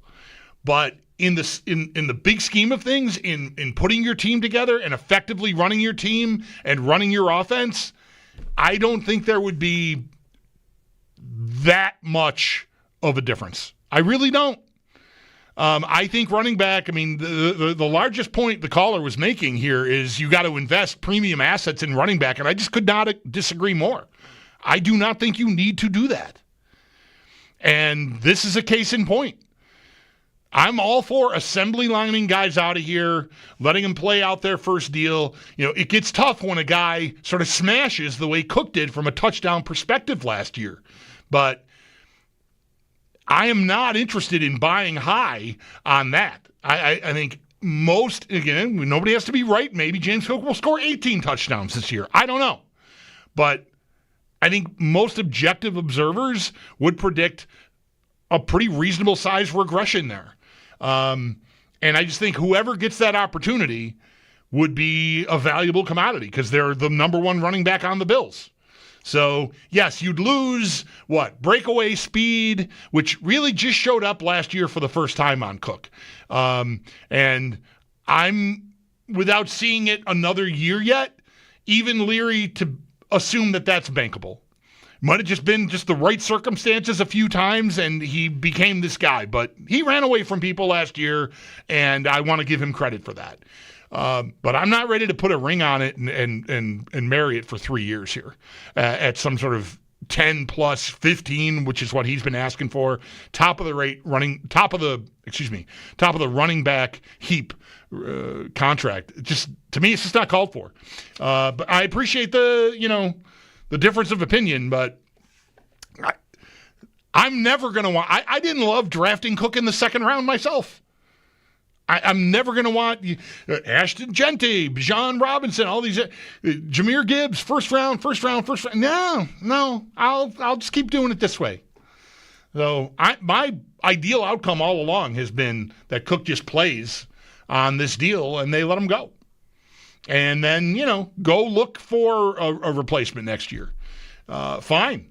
I guess I wouldn't balk at it being a second-round pick. After all, Cook was a second-round pick. But I just don't think targeting the high end of the draft is anything you ever need to do when you're talking about running backs. Like, if you think you need an elite guy that you eventually are going to have to pay, like the highest-paid running back in football, that you're making a bet I don't want to lie down in. Myself. 803-0550 is the phone number. Appreciate the calls. More coming up here. Sal Capaccio in about 20 minutes as well, but your calls are welcomed between now and then. I am the Bulldog, and you're listening to WGR.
His Sal Capaccio appearance on the show.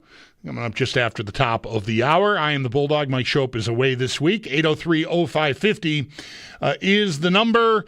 And talking about James Cook's hold-in and just how worried, if at all, it makes you. I'm efforting over here to remember it's August 4th on all fronts. Injury front.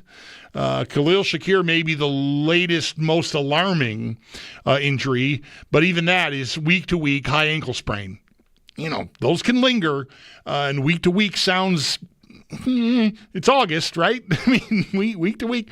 But if it were September 4th, I'd be a lot more worried about a week-to-week designation on the Bills' leading receiver from last year.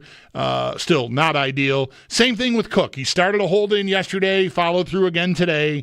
But I think it still ends up being very likely that he just plays out the deal eventually here. Brandon Beane, for all the talking that was done today, Beane was on One Bills Live after really this afternoon when that show airs.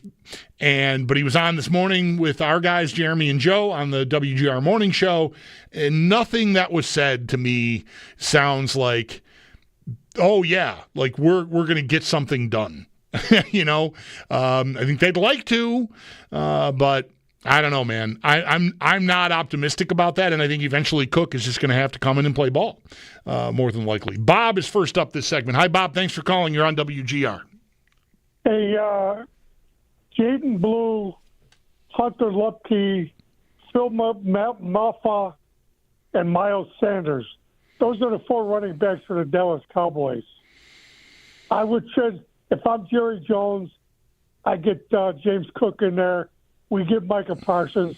We got a number one defense in the league, and then we kick the butt of Kansas City right off the field. I love it. I love it. And if there's a team in the league that could parlay one of the most dangerous and very best players at a premium position in the league into a running back who plays less than 50% of the snaps, it's Jerry Jones and the Dallas Cowboys. So, I said on Friday when the Micah Parsons trade request, demand, I don't even know what we call it at this point, when he went public with wanting to get out of there, I need to call them if I'm Brandon Beane. It's Dallas. You just never know. So call him. See what it is. And Beane, you know, we haven't played the clip for a while now, but there's a clip from this morning where Sneaky Joe smartly asked Beane about Micah Parsons without saying Micah Parsons' name. And then Beane talked about Micah Parsons without mentioning Micah Parsons' name. And, fans have these ideas about, include this guy and that guy in the trade and restructure this guy and you can make it work for 25. And he even says, sure you can. But then you got to worry about 26 and 27. And easy for the guy on the radio to say, I'm not worried about 26 and 27. I know they're going to have to run a team in 26 and 27. But if you could pull someone like Micah Parsons into the boat with a player like James Cook being a part of the package, I'm all for it. I think you've made your team better. It's just not even close. Whatever you need to do to replace James Cook, whether that's just Ray Davis and Ty Johnson and elevating Darrington Evans or Frank Gore Jr. into some kind of an active role, I think you're a better team, and in a blowout. So that in and of itself makes me feel like it's probably not a very realistic idea. But again, it's Dallas. Call them. Yeah, you never know what they might sell that car for. We're going to take a timeout. Sal Capaccio with the lowdown from, the weekend, but mostly, of course, what the news is today with James Cook and the hold-in. Ask him about Khalil Shakir's injury on Friday, high ankle sprain week to week for the Bills' number one wideout from last year. All of that and more coming your way with Sal right after this on WGR.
It is officially a hold-in for Bills running back James Cook, as the Pro Bowl running back did miss his second straight day. He continues to look for a new contract. We did hear from Bills general manager Brandon Beane this morning. He was with our morning show, Jeremy and Joe, and he spoke on Cook, saying there is constant communication between all parties, and also talked on how the team will handle not having Cook out on the field. You almost have to treat it like it's an injury or whatever. Hey, next man up, Ray Davis, Ty Johnson, Darrington Evans, Frank Gore, like you guys are up, take advantage of your opportunities. Let's spin a little bit of an annoyance into a positive.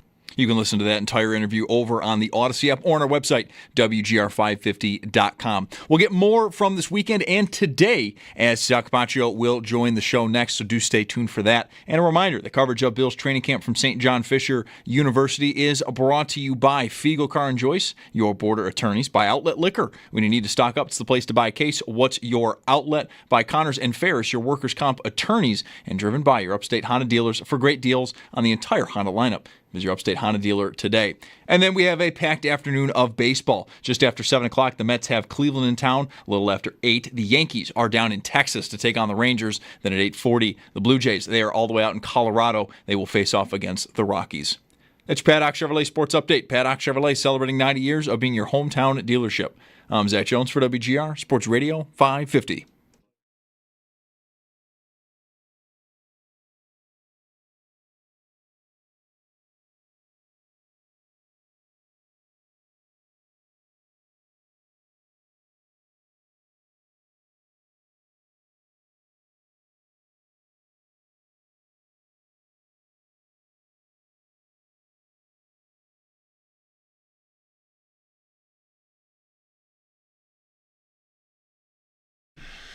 A second time in less than a week, I am graced by the presence of one Sal Capaccio in studio.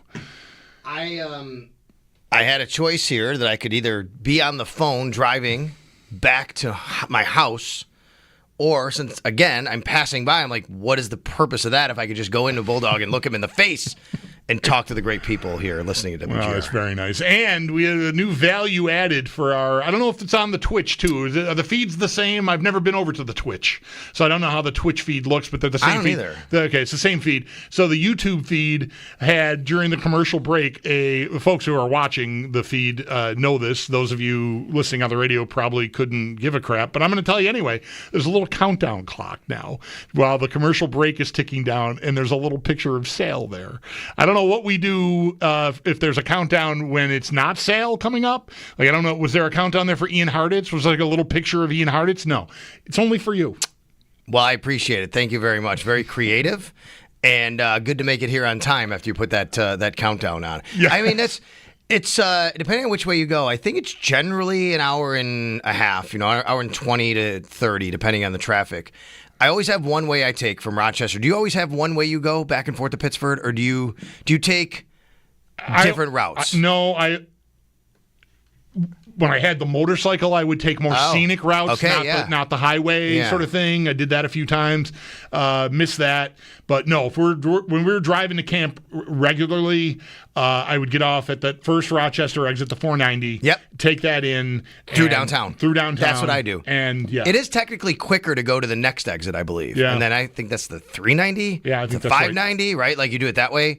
But I don't like that way as much. I like going through downtown Rochester. It's a cool view, and that's the way I came home today. I'm always worried about hitting traffic. But anyway, when I left, I'm like, ooh, this is going to be close. And I looked at my phone, and sure enough, it was right at that time. Right but on. actually, good to be here. And, another day down, and only 2 left. Only 2 left. Right, I know. Yeah, it comes and goes. Right, it's incredible. It's not even 3 full weeks that they're there. So this is the second full week, and it's the last full week. Big news yesterday, of course. James Cook, the hold-in has begun. I said earlier, like I could not think of an example. I would guess it's probably happened that a guy in a situation like Cook, unhappy with his contract, shows up, starts camp, and then decides, you know what, this isn't going like I thought it was going to go. I'm going to sit down for a little while. Yeah, I can't think of it either. I'm confused. But here we are, and I have to think, I mean, I don't know that I'm right, that maybe Cook and his representation thought, look, just go in there, smile, right? Say all the right things, do your work, and let me work over here with the GM and the football, or we'll figure something out. And that still hasn't gotten them close enough to the finish line, and so now he's taking action. What's your reaction, first of all, to what he did yesterday? Well, partly confusion because of what you just said, which is, well, you showed up to mandatory minicamp. And even though you said you showed up because you like your money and you didn't want to be fined, right? You also said because you want to be a part of a team, you want to help the team win the Super Bowl and all that. Great teammate, all those, check those boxes, right? Great. Then, even though we were speculating what could happen, you still showed up to training camp. And it was like nothing ever happened. Like, literally, the first day of camp, yes, was it a story because we asked? Was it a story because we had to figure it out and report on it? But honestly, there was just like he was a regular guy on the team. There was nothing else to it. Yep. He just showed up like everybody else did. Guy going to the last year of his contract. Heck, Connor McGovern's going to the last year of his contract. No different. Guy shows up, goes to practice. So that becomes a non-story. Since then, there's been nothing about this. Like literally nothing for over a week. And then we get out there, and even Sean McDermott doesn't say he's not practicing because he gives us the injury report. Now, maybe he knew, maybe he didn't. I don't know. Right. He wasn't going to say James isn't practicing today to his contract. I wouldn't expect that. Right. But we didn't know because we walk out, and he's on the exercise bike. And I'm going to be honest with you, Bulldog, it's so far out of left field to happen after 9 days. I thought he had a vet rest day. Right. Sure. I'm like, oh, he must be having a vet rest day, and they didn't give it to us. Keep the legs fresh. Right. I didn't know. And then we're trying to figure it out, and no one knows what's going on. Sure enough, credit to Elena Getzenberg of ESPN.com, Catherine Fitzgerald, the Buffalo News. They went up to him after practice. They saw him, and they said, what's going on? Why didn't you practice? Business. Now, bam. Now it's a and thing, then right. Brandon Bean tells Jeremy and Joe this morning, he didn't know until practice started. Which makes me wonder just about how constant this communication therein is, by the way. Right. So you're right, because you would think at some point maybe the reps would say, listen, my guy's he's got to do what he's got to do. So if we don't get something done here, he's going to take a seat. He's going to be there, but we can't let it happen, right? I think it's just confusion. I agree with you, though, that to me it always read, go do your thing, show good faith. We're gonna get this done. If you do this, we'll get things. Show how good of a teammate you are, and they'll work it out. And it seems like that has not happened. So therefore, now he takes the next step in the next measure. Right. Is it? Well, it's always worth guessing what the next move is, but I don't. I think the most likely next move is I don't know, in a few days, maybe in a few weeks, he returns to practice. Right? Like I don't think that the Bills will suddenly come to a realization. They're like, yeah, you know what? Actually, we hear. What do you want again? Here it all is. I just don't think you've gone this far. I just don't think the threat of him sitting out practice is going to move the meter much for them. I could be wrong. I'm not sure what the next move is other than he makes a point, and now everyone knows he's this level of unhappy, but nothing really changes, right? The PowerPoints here are all the same. Like the Bills still have maximum leverage. Mm-hmm. The only leverage Cook has is withholding his services, and that's never for actual games, I mean. And that has never been that realistic to me that he would get that far. Agreed. I mean, this could be like a baby pool. Like, when you guess what date the baby's going to arrive, like what date will he actually be back in pads practicing with his team again? Because you could look at the benchmarks and make kind of different opinions or assumptions on when it would make sense and when he might do that. Is it at all during the preseason? Is it at all before they wrap up the preseason, playing a preseason game? Probably not, the way this is going. Let's just say there's a stalemate still in the contract and they don't get real close. You get there. So then what happens? Does he actually start practicing before they play their first game against the Ravens, which would give them about a week and a half, right? They think about a week and a half, 2 weeks to do that. I don't know. Because if all of a sudden you're not practicing, if we go out there, not the week of the Ravens game, but maybe a few days before that, and he's not practicing, I'm starting to wonder, like, they might just have to make him inactive even if he does show up. Yeah. Like, he's not practicing. He could show up like, well, he missed all this time, and we've been working Ray and Ty Johnson. You want to give a guy ramp-up time too, right? Like to just... I would think so. I just think it's kind of like there's a lot up in the air here. There was speculation yesterday. Tom Pelissero reported they weren't that far apart, and I was like, wow, it's kind of new, right? Like, that was a... Yeah. Where's he getting that from? Because that doesn't seem like it's right, but hey, maybe. And then I think listening to him today made it seem like that is not the case. No, I mean, he didn't come out and say that, but it seemed to me like Brandon Beane, the way Brandon Beane talked today, I came away thinking they're no closer than they really have been. Yeah, my read is the same. We could both be wrong, and I'm not here to assail Tom Pelissero's reporting, but my first guess when I heard that was agent, like just trying to create some urgency, right? Like fans are calling radio shows. I heard they're not that far apart. Come on, figure it out, right? But yeah, I would guess that isn't really the case myself.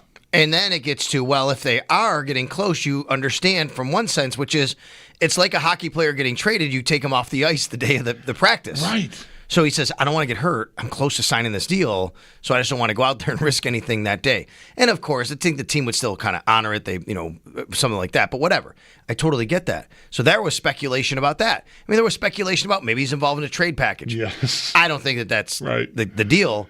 No, I agree with you that the agent probably is more apt to leak that to make his client look good, that he's not holding out because he's not holding in because they're really far apart and he's trying to make a stand. What he wants is outrageous. Correct. Right. He wants to create oh no, we're getting there. We just need to get over the finish line, so give my guy a little bit of leeway. Yeah, here. if they're close, then his ask must be reasonable. Correct. Is the way that ends up, I think, looking in the end. So, I mean, I know we've been talking about this on and off for months already, right? Ever since the eyeball emojis on the $15 million tweet, whenever that was, late January, early February, whatever.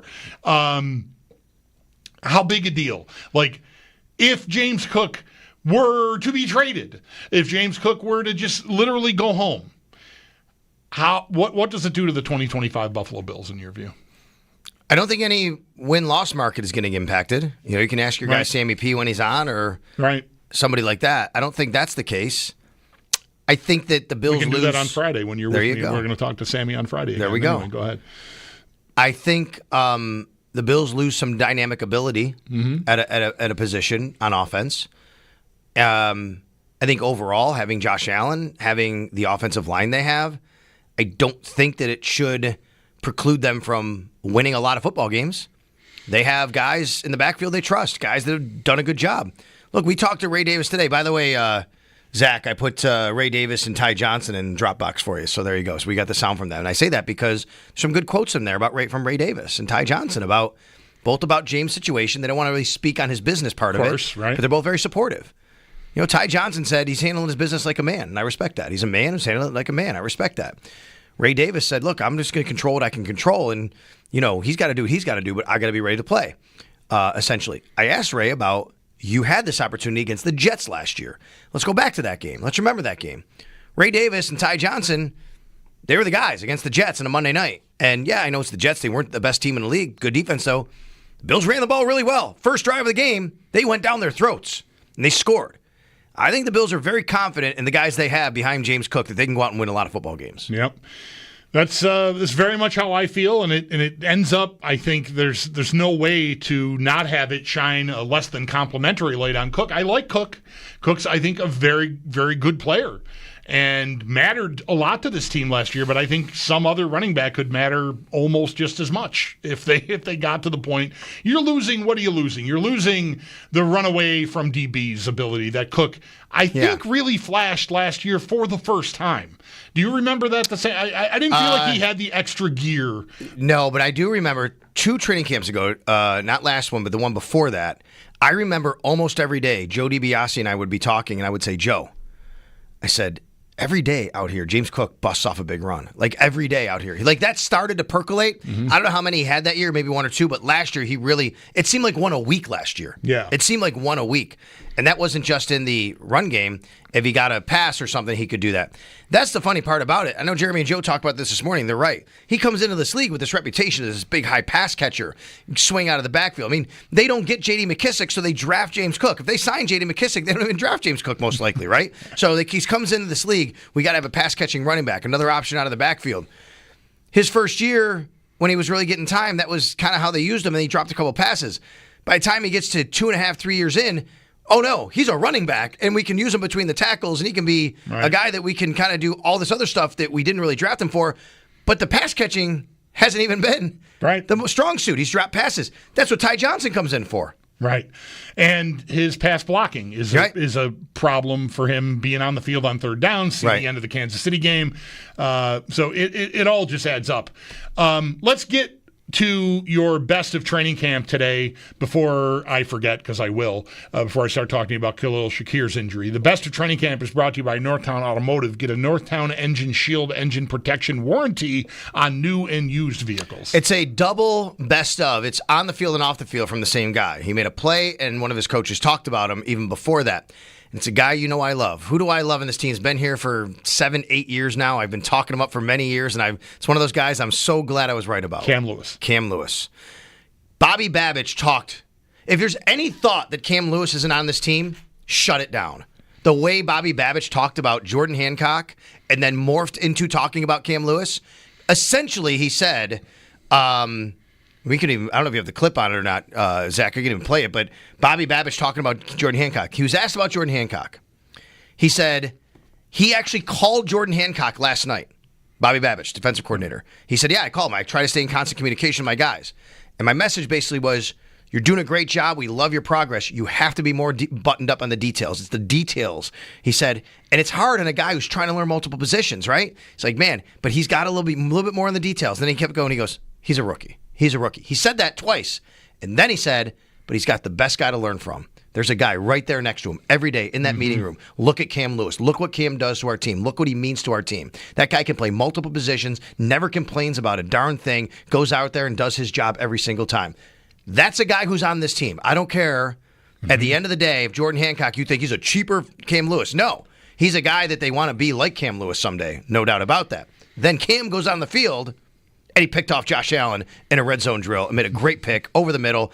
I don't know if Josh was trying to squeeze it into like a slant, and Cam was right there, and he made the pick, and that was like, okay, Bobby Babich talks about him. He has that. That's my best stuff. All right. That totally works. Were you thinking about that the whole way in here? No. As soon as you mentioned it, such a pro. I'm thinking, what did I see that was really cool today? And that stuck out to me a couple of times. So the bad news from Friday, Khalil Shakir, high ankle sprain. Yeah. I don't know. It's hard for me to I don't like asking you to gauge their level of concern. I mean, Sean McDermott will tell you he's concerned about everything. If the grass isn't growing at the right angle, he'd be worried about the grass, which is, that's a football coach's life. But that, like, I'm trying to remember. It's August 4th, not September 4th, right? Week to week, fine. I've got time. High ankle sprain, that can linger. But I'm trying not to overreact to the injured list because it's still August 4th. But Shakir was that's the guy on that side of the ball that I think you just think, I can't lose that guy. Off the top of your head, what do you think were the worst two to you? It doesn't have to be statistically.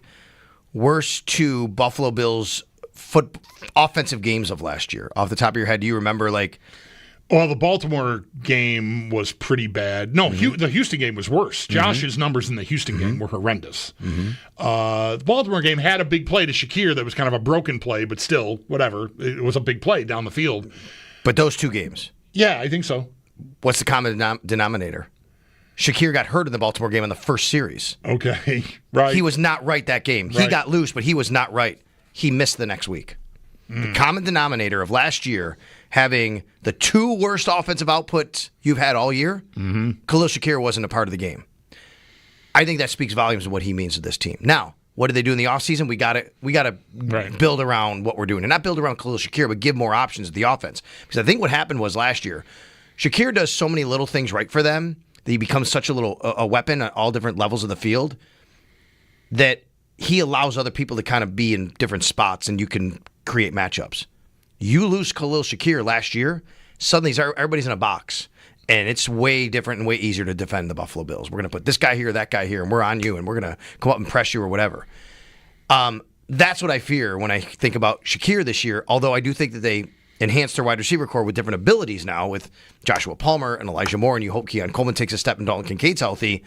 But look, I mean, I think that this is a big deal if Khalil Shakir's out. And ironically, it's against Baltimore week 1, right? The same team that figured out, what do we do? Okay, Khalil Shakir's not right. We're going to get up in your face. We're going to press the hell out of you. We're going to come after your quarterback. He got beat up that day, by the way. Josh did.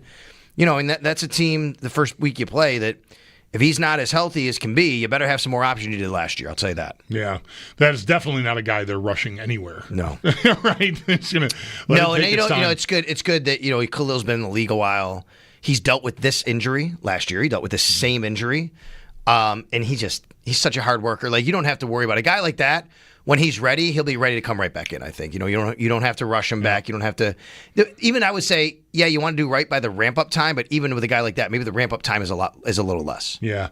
How about anything from Friday night else that stood out? It sounded like Coleman had a lousy start to the evening practice, and then really shined later on. It was great. His second half of the practice was great. His first half, Josh 7-on-7. Josh hits him right in the hands on a comeback route. Doesn't hold on. A little bit later, Mitch Trubisky over the middle, crosser, great 20, 25-yard gain, doesn't hold on. Then later, makes a fantastic catch with Christian Benford, of all people, right on him. And he literally, what I loved was Bulldog, and on the stream, people can see it, high bullpen, but people listening can't. I mean, he blocked him out with his left shoulder, and the way he angled himself that Christian couldn't get there was just the kind of thing that you want to see from Keon to understand body. Right. Understand where his positioning should be. Use your advantage to your advantage. 100%, right, and that's exactly what he did. He got that. It was great. So, yeah, that's for sure. I mean, a little concern here. I don't know what they're going to do Saturday about kicking. Are they not going to kick a field goal or extra point? Because Tyler Bass has not kicked in a week. And they have a game here in 5 days. And there's not a backup 6 days. kicker, right? There's nobody else on the roster. But Friday night, Ray Davis had a couple of kicks. Was kicking field goals Friday. I mean, unless you put Ray Davis in there to kick. I mean, I don't know what you're going to do. But I'm thinking they might not kick a field goal or extra point Saturday because you're just recovering. Your kicker's recovering, right? Don't put him in a situation where there's live guys coming at you. Right. And you have to, that could be a thing. That was something that stood out to me. And then there was a lot of talk and chatter about Josh Allen not participating in 11-on-11. He came out. He took warm-ups. Fans saw him. There's a lot of kids there. People want to see him. I get it. You go there, you want to see Josh Allen. I asked Sean McDermott, what was the reason? He said, look, we have 4 quarterbacks. We got to get them all ready. And basically, they were using Friday night to give Mike White a lot of opportunity and reps because I'm assuming preseason Mitch will get a lot of that early on. We'll see. We don't even know. Josh might play Saturday. We don't know. Sean said he didn't make a determination. But that's why Josh didn't really get a lot of run on Friday night was because they're trying to ramp up their other quarterbacks because they have to get some time coming up there in the preseason games. Also wouldn't be the worst thing in the world. I know in front of almost 40,000 people on a Friday night, maybe not the best time to give him rest, but, quarterbacks at all ages can use a break during camp, Matt Milano and Tre'Davious White didn't practice that night, right? I mean, and you don't know. Maybe that's because they're on turf. They have some injuries they're recovering from, things like that. There's a lot of things that go into all this stuff. So it's Saturday's it. You get back out there, and Saturday they're going to I don't know. They have a lot of injuries right now. A lot of injuries. By the way, today, update. Balen Spector left practice today. He's got a calf injury. I mean, I've been telling people Balen Spector has really looked good, the fact that he's on the field, but you can't trust him to be on the field. And here he is again. He's hurt again. And this just really opens the door for Joe Andreessen, who I think already should have been the guy and would be the guy. But there was a battle there, no doubt. And now Joe has all of that kind of opportunity in front of him. Right. And didn't the name of the veteran, Shaq Thompson. Yeah. Did he get dinged? He did. He didn't practice today either. Okay. Good news, Taylor Rapp returned today, though. Taylor Rapp returned. Taron Johnson had a vet rest day. Deion Walker was sick. He did not practice today. And Dane Jackson was out with a personal excused absence. So nobody added with the injuries except until Balen Spector got hurt. Right. Today. Right. Today. Shakir Nobody added. Right. That's right. Right. All right, Sal. Nice to see you. Lovely. You too. All you right. too. We'll talk, every day this from week, now and until then the end of time, I suppose, then right? we'll be together on Friday night, right? Friday afternoon. All right, training camp at St. John Fisher University. By the way, our coverage, sales coverage, all of our coverage, brought to you by Fiegel Car and Joyce, your border attorneys. By Outlet Liquor, when you need to stock up, it's the place to buy a case. What's your outlet? By Connors and Ferris, your workers' comp attorneys. And driven by your Upstate Honda dealers. For great deals on the entire Honda lineup, visit your Upstate Honda dealer today. I will hit up a timeout. Phone lines are available at 803-0550. You want to give your assessment of James Cook's importance to the offense on day 2 of his hold in. Would love to hear from you on that as we move through the early evening hours. I am the Bulldog. Mike is away this week. This is WGR.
A second straight day as the hold-in officially begins for the Bills' Pro Bowl running back. He is looking for a new deal.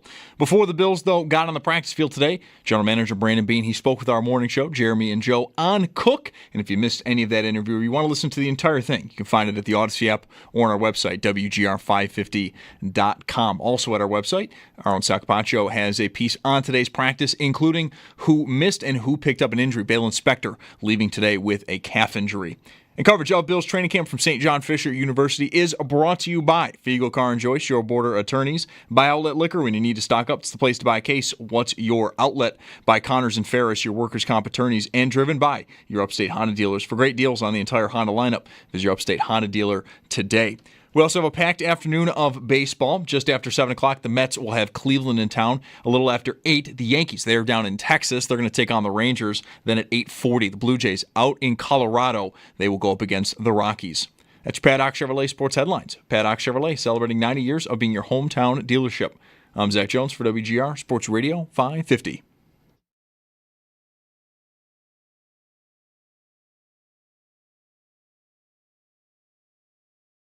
Cam Lewis plays a lot of positions. He never makes an excuse. He wants to do everything right, and he works at it. And he's as tough as they come. What a great example for a guy that has to do multiple things, right? Position versatility is going to add value to you. And here's a guy who can do all those things. So there's a perfect example sitting right next to Jordan Hancock, someone like Jordan Hancock in meetings. So, it's a little bit, your job is to know multiple things in the NFL, right? It's not a college roster. So that's where it's at. Like, no excuses, no explanations, figure it out. Let's go. It's pro football. That is Bills defensive coordinator Bobby Babich. That's the clip from his meeting with the media this morning that Sal was referencing just a few minutes ago, talking about one of his favorites, Cam Lewis. It was his best of training camp today. The comment dovetailed into Lewis making a play, an interception of Josh Allen during some teamwork, part of practice there. So clearly Josh Allen is finished. No, I'm kidding. But Cam Lewis, that is Sal set it up. Like, that's one of his guys. He's been bullish on him for years here, and yeah, I think the chatter makes sense. You see the Bills draft a guy, from a bigger, more famous program, and they look to be grooming him to play maybe the role that Cam Lewis has played, like, a little slot, little safety. We're just going to, and you might think, oh, well, maybe they think they upgraded, right? They've got a more talented, more pedigreed version of this guy. But, boy, you hear Babich talking there, and yeah, I mean, I don't think there's any question. I think you can like the Jordan Hancock idea just fine. The other rookie DB, Dorian Strong, too, in addition to Maxwell Hairston, of course, the first-round pick. But I think Cam Lewis, I'm with Sal. Like, I think the trust they have there, I think, is enormous. And I think he's solidly in a position to be on this team. Who knows? Anything can happen by the time cutdown comes around, but I'd be surprised if anything happened there to Lewis. Maybe Hancock is practice squad candidate. I don't know. It was a 5th-round pick. Strong was a 6th-round pick. I have trouble getting all these guys through to reach the practice squad if they end up going that route, but seems maybe at least like an idea you'd want to explore anyway. If not, keeping him just flat out on the active roster doesn't mean he has to be active on game day necessarily. Hancock, I'm talking about. 803-0550 is the phone number if you would like to get in on the conversation that largely today has centered around James Cook and his hold-in beginning yesterday. This is not a piece of the puzzle that I would have forecasted. I thought it was more likely that he would do this holding in right at the outset of camp. But he chose to participate fully after showing up for minicamp and participating in that. So he hasn't been fined at all, and he won't be fined now. The hold-in is, you don't get fined for that. He's here, he's been active, and he's reported, but now he's just basically, he's on strike. That's a sloppy way to put it. He's holding in. That's the terminology everyone understands in the league. And, boy, we went from Will he come to mandatory minicamp? Sure. Will he come to training camp? Yeah. Will he participate in training camp? Yeah. To where Mike and I are sitting in here going, this is nothing burger, the whole story. I recorded, 10 or 15 minutes with our old buddy Andrew Filipponi earlier, late on Friday, I guess it was, for a show that I think airs nationally on the FanDuel network on Sunday. And when I saw the news about Cook holding in, I'm just like, oh no, because Andrew asked me about Cook, and I used that phrasing exactly. That's what just tripped the wire. It reminded me that I did it. Nothing burger. It just turned into a non-story. And that's airing somewhere as James Cook is beginning a hold-in. And I feel like, oh, man, we got tripped. I'm so disappointed. But I would not have expected this. I don't know, what precipitated it. I really think there's a strong chance. I mean, there's a strong chance. Who knows? There's some chance anything could have happened. Even a trade idea. All right, they're protecting him because he's involved in a return on a trade or something. That's I can't rule that out. I don't know that that's untrue. I kind of doubt it. But anyway, I think the likeliest scenario here is that Cook was either through his own choice or, in concert with his agent. I mean, I think you would want to get some consultation on this and some advisement.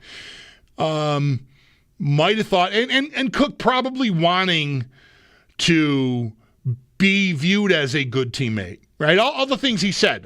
This decision he made yesterday to begin a hold-in does not, to me, offset everything he said about appreciating his place here and wanting to be a part of a Super Bowl team and all of that. Be a good teammate, everything. But I think in the situation he was in, not finding satisfaction on a contract extension front from the Bills, I'll bet he wanted to, look, if I go in there and say all the right things and do all the right things, maybe that will get them closer to my side of things here. It'll get us closer to the number that we're looking for. And I wondered as camp was beginning whether or not the Bills had even held back just a little for a situation like this. Okay, what? You're here, good faith. We're willing to go. I don't know how much more guaranteed money, how much more annual average value here. I don't think it would be massive, but I wondered if that could be something that could have been happening. I don't know if it was or wasn't, but I think Cook showed up and was hoping that would jumpstart things and that the team would see fit to get closer to his number and they'd be in agreement and everything would be fine. And now that has not happened.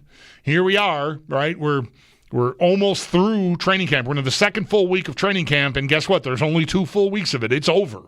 They play the Giants in a preseason game on Saturday, and then that's it for at least the training camp portion of training camp that is away at camp.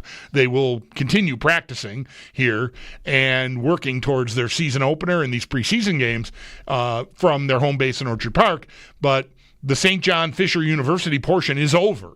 But when you get to the weekend here, I think he probably was hoping that would make it work and they'd find a way to get somewhere on it, and it has not happened. So I don't know what ends up being next for him. This will go on for however many days, maybe multiple days, maybe even weeks. But I still think in the end, I don't expect, if he's not budging substantially off of the numbers he wants, which was a top-of-the-market running back contract, I don't think the Bills are getting really that near a top-of-market running back contract. I think eventually Cook will just do what he's done so far up until yesterday, which is recognize the position he's in and that the team is holding most of the leverage and just come back and play.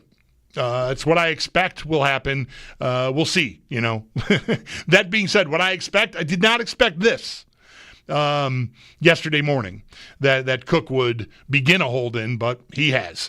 So I've been talking a lot about him today. We continue to do that here as we move along. I'll take a timeout here. We'll come back more on this on WGR.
Mike is on vacation. I am the Bulldog. I'll have Nate Geary in with me tomorrow and Thursday. Sal will be in on Friday. Wednesday, I don't know what we're going to do. I'll be all alone again like today. 803-0550 is the number. Randy is first up this segment. Hi, Randy. Thanks for calling. You're on the air here on WGR. Hey, Bulldog. I just want to say first and foremost, I think you always do an excellent job as a solo radio show. If you ever decide to go ahead and launch your own show someday, I will be the first listener and the second caller in. So, well, thank you, Randy. I appreciate the compliment. Back to to address the Cook situation, I'm thinking as the casual fan here, what exactly does his agent expect to get out of this? I mean, it seems like the Bills have had a very firm stance on where they are. And obviously, I'm sure they've talked money over the last 6 months of what they're willing to offer him. And I don't know, it just seems kind of bizarre that he, came into camp and was ready to go the first week, and now they're on two different sides, and it's a really weird situation, especially from a fan standpoint. I don't know what to expect. But I had a quick question for you. I'm just curious, what is and I've always been totally on your side throughout your review on Aaron Rodgers and exactly what you thought of him over the years. Uh-huh. I was in full agreement, especially when he was with the Jets, that he was the king jackass of the NFL, I guess we could say. I'm thinking about it. Do we actually are they a legitimate contender now? I mean, that's think of Pittsburgh's not New York. I mean, is this something we should worry about? I'll hang up and listen. All right. Thank you. I appreciate the call. I'm inclined to be more worried about Aaron Rodgers in Pittsburgh than I would have been worried about him in New York. I still think they'll be about what they've been. But I think he could, because they've been that level of good. They've been, playoff team, no seasons under 500 with Mike Tomlin. Like, that happens. So I don't think he'll push them much farther than Russell Wilson or Justin Fields did, because they accomplished that with those guys. But what I would say is, should they get to that place, right? If they're the 7 seed and they're coming in here to play the Bills, or hopefully going to Kansas City because the Bills are the 1 seed, I think I take them more seriously as having the potential to win that game than you would with, say, Mason Rudolph, or that's who played the Bills in a wild card game 2 years ago. Last year, of course, you've got Russ there doing his thing. I think Rodgers, his presence there means he could have that day against you in a playoff game, is what it means. I don't think it means they go from winning 10 games to 12 or anything, but should they have a good enough season to get to the playoffs, which I think is entirely foreseeable, even with him at quarterback, I think, because the guys that are the greats, right? When age comes, it doesn't always result in a fall off a cliff. It's just, you can't do it all the time. And who knows? Some Sunday or Saturday in January, he could have a really good day against you in the playoffs. And that's something I really don't think was a threat with the quarterbacking in Pittsburgh the last few years. So it elevates them to having one lucky punch power, I think, is how I would put it. Appreciate the call. We'll hit a timeout here. Ian Hartitz on James Cook fantasy impact with the hold-in beginning. That's coming your way right after this on WGR.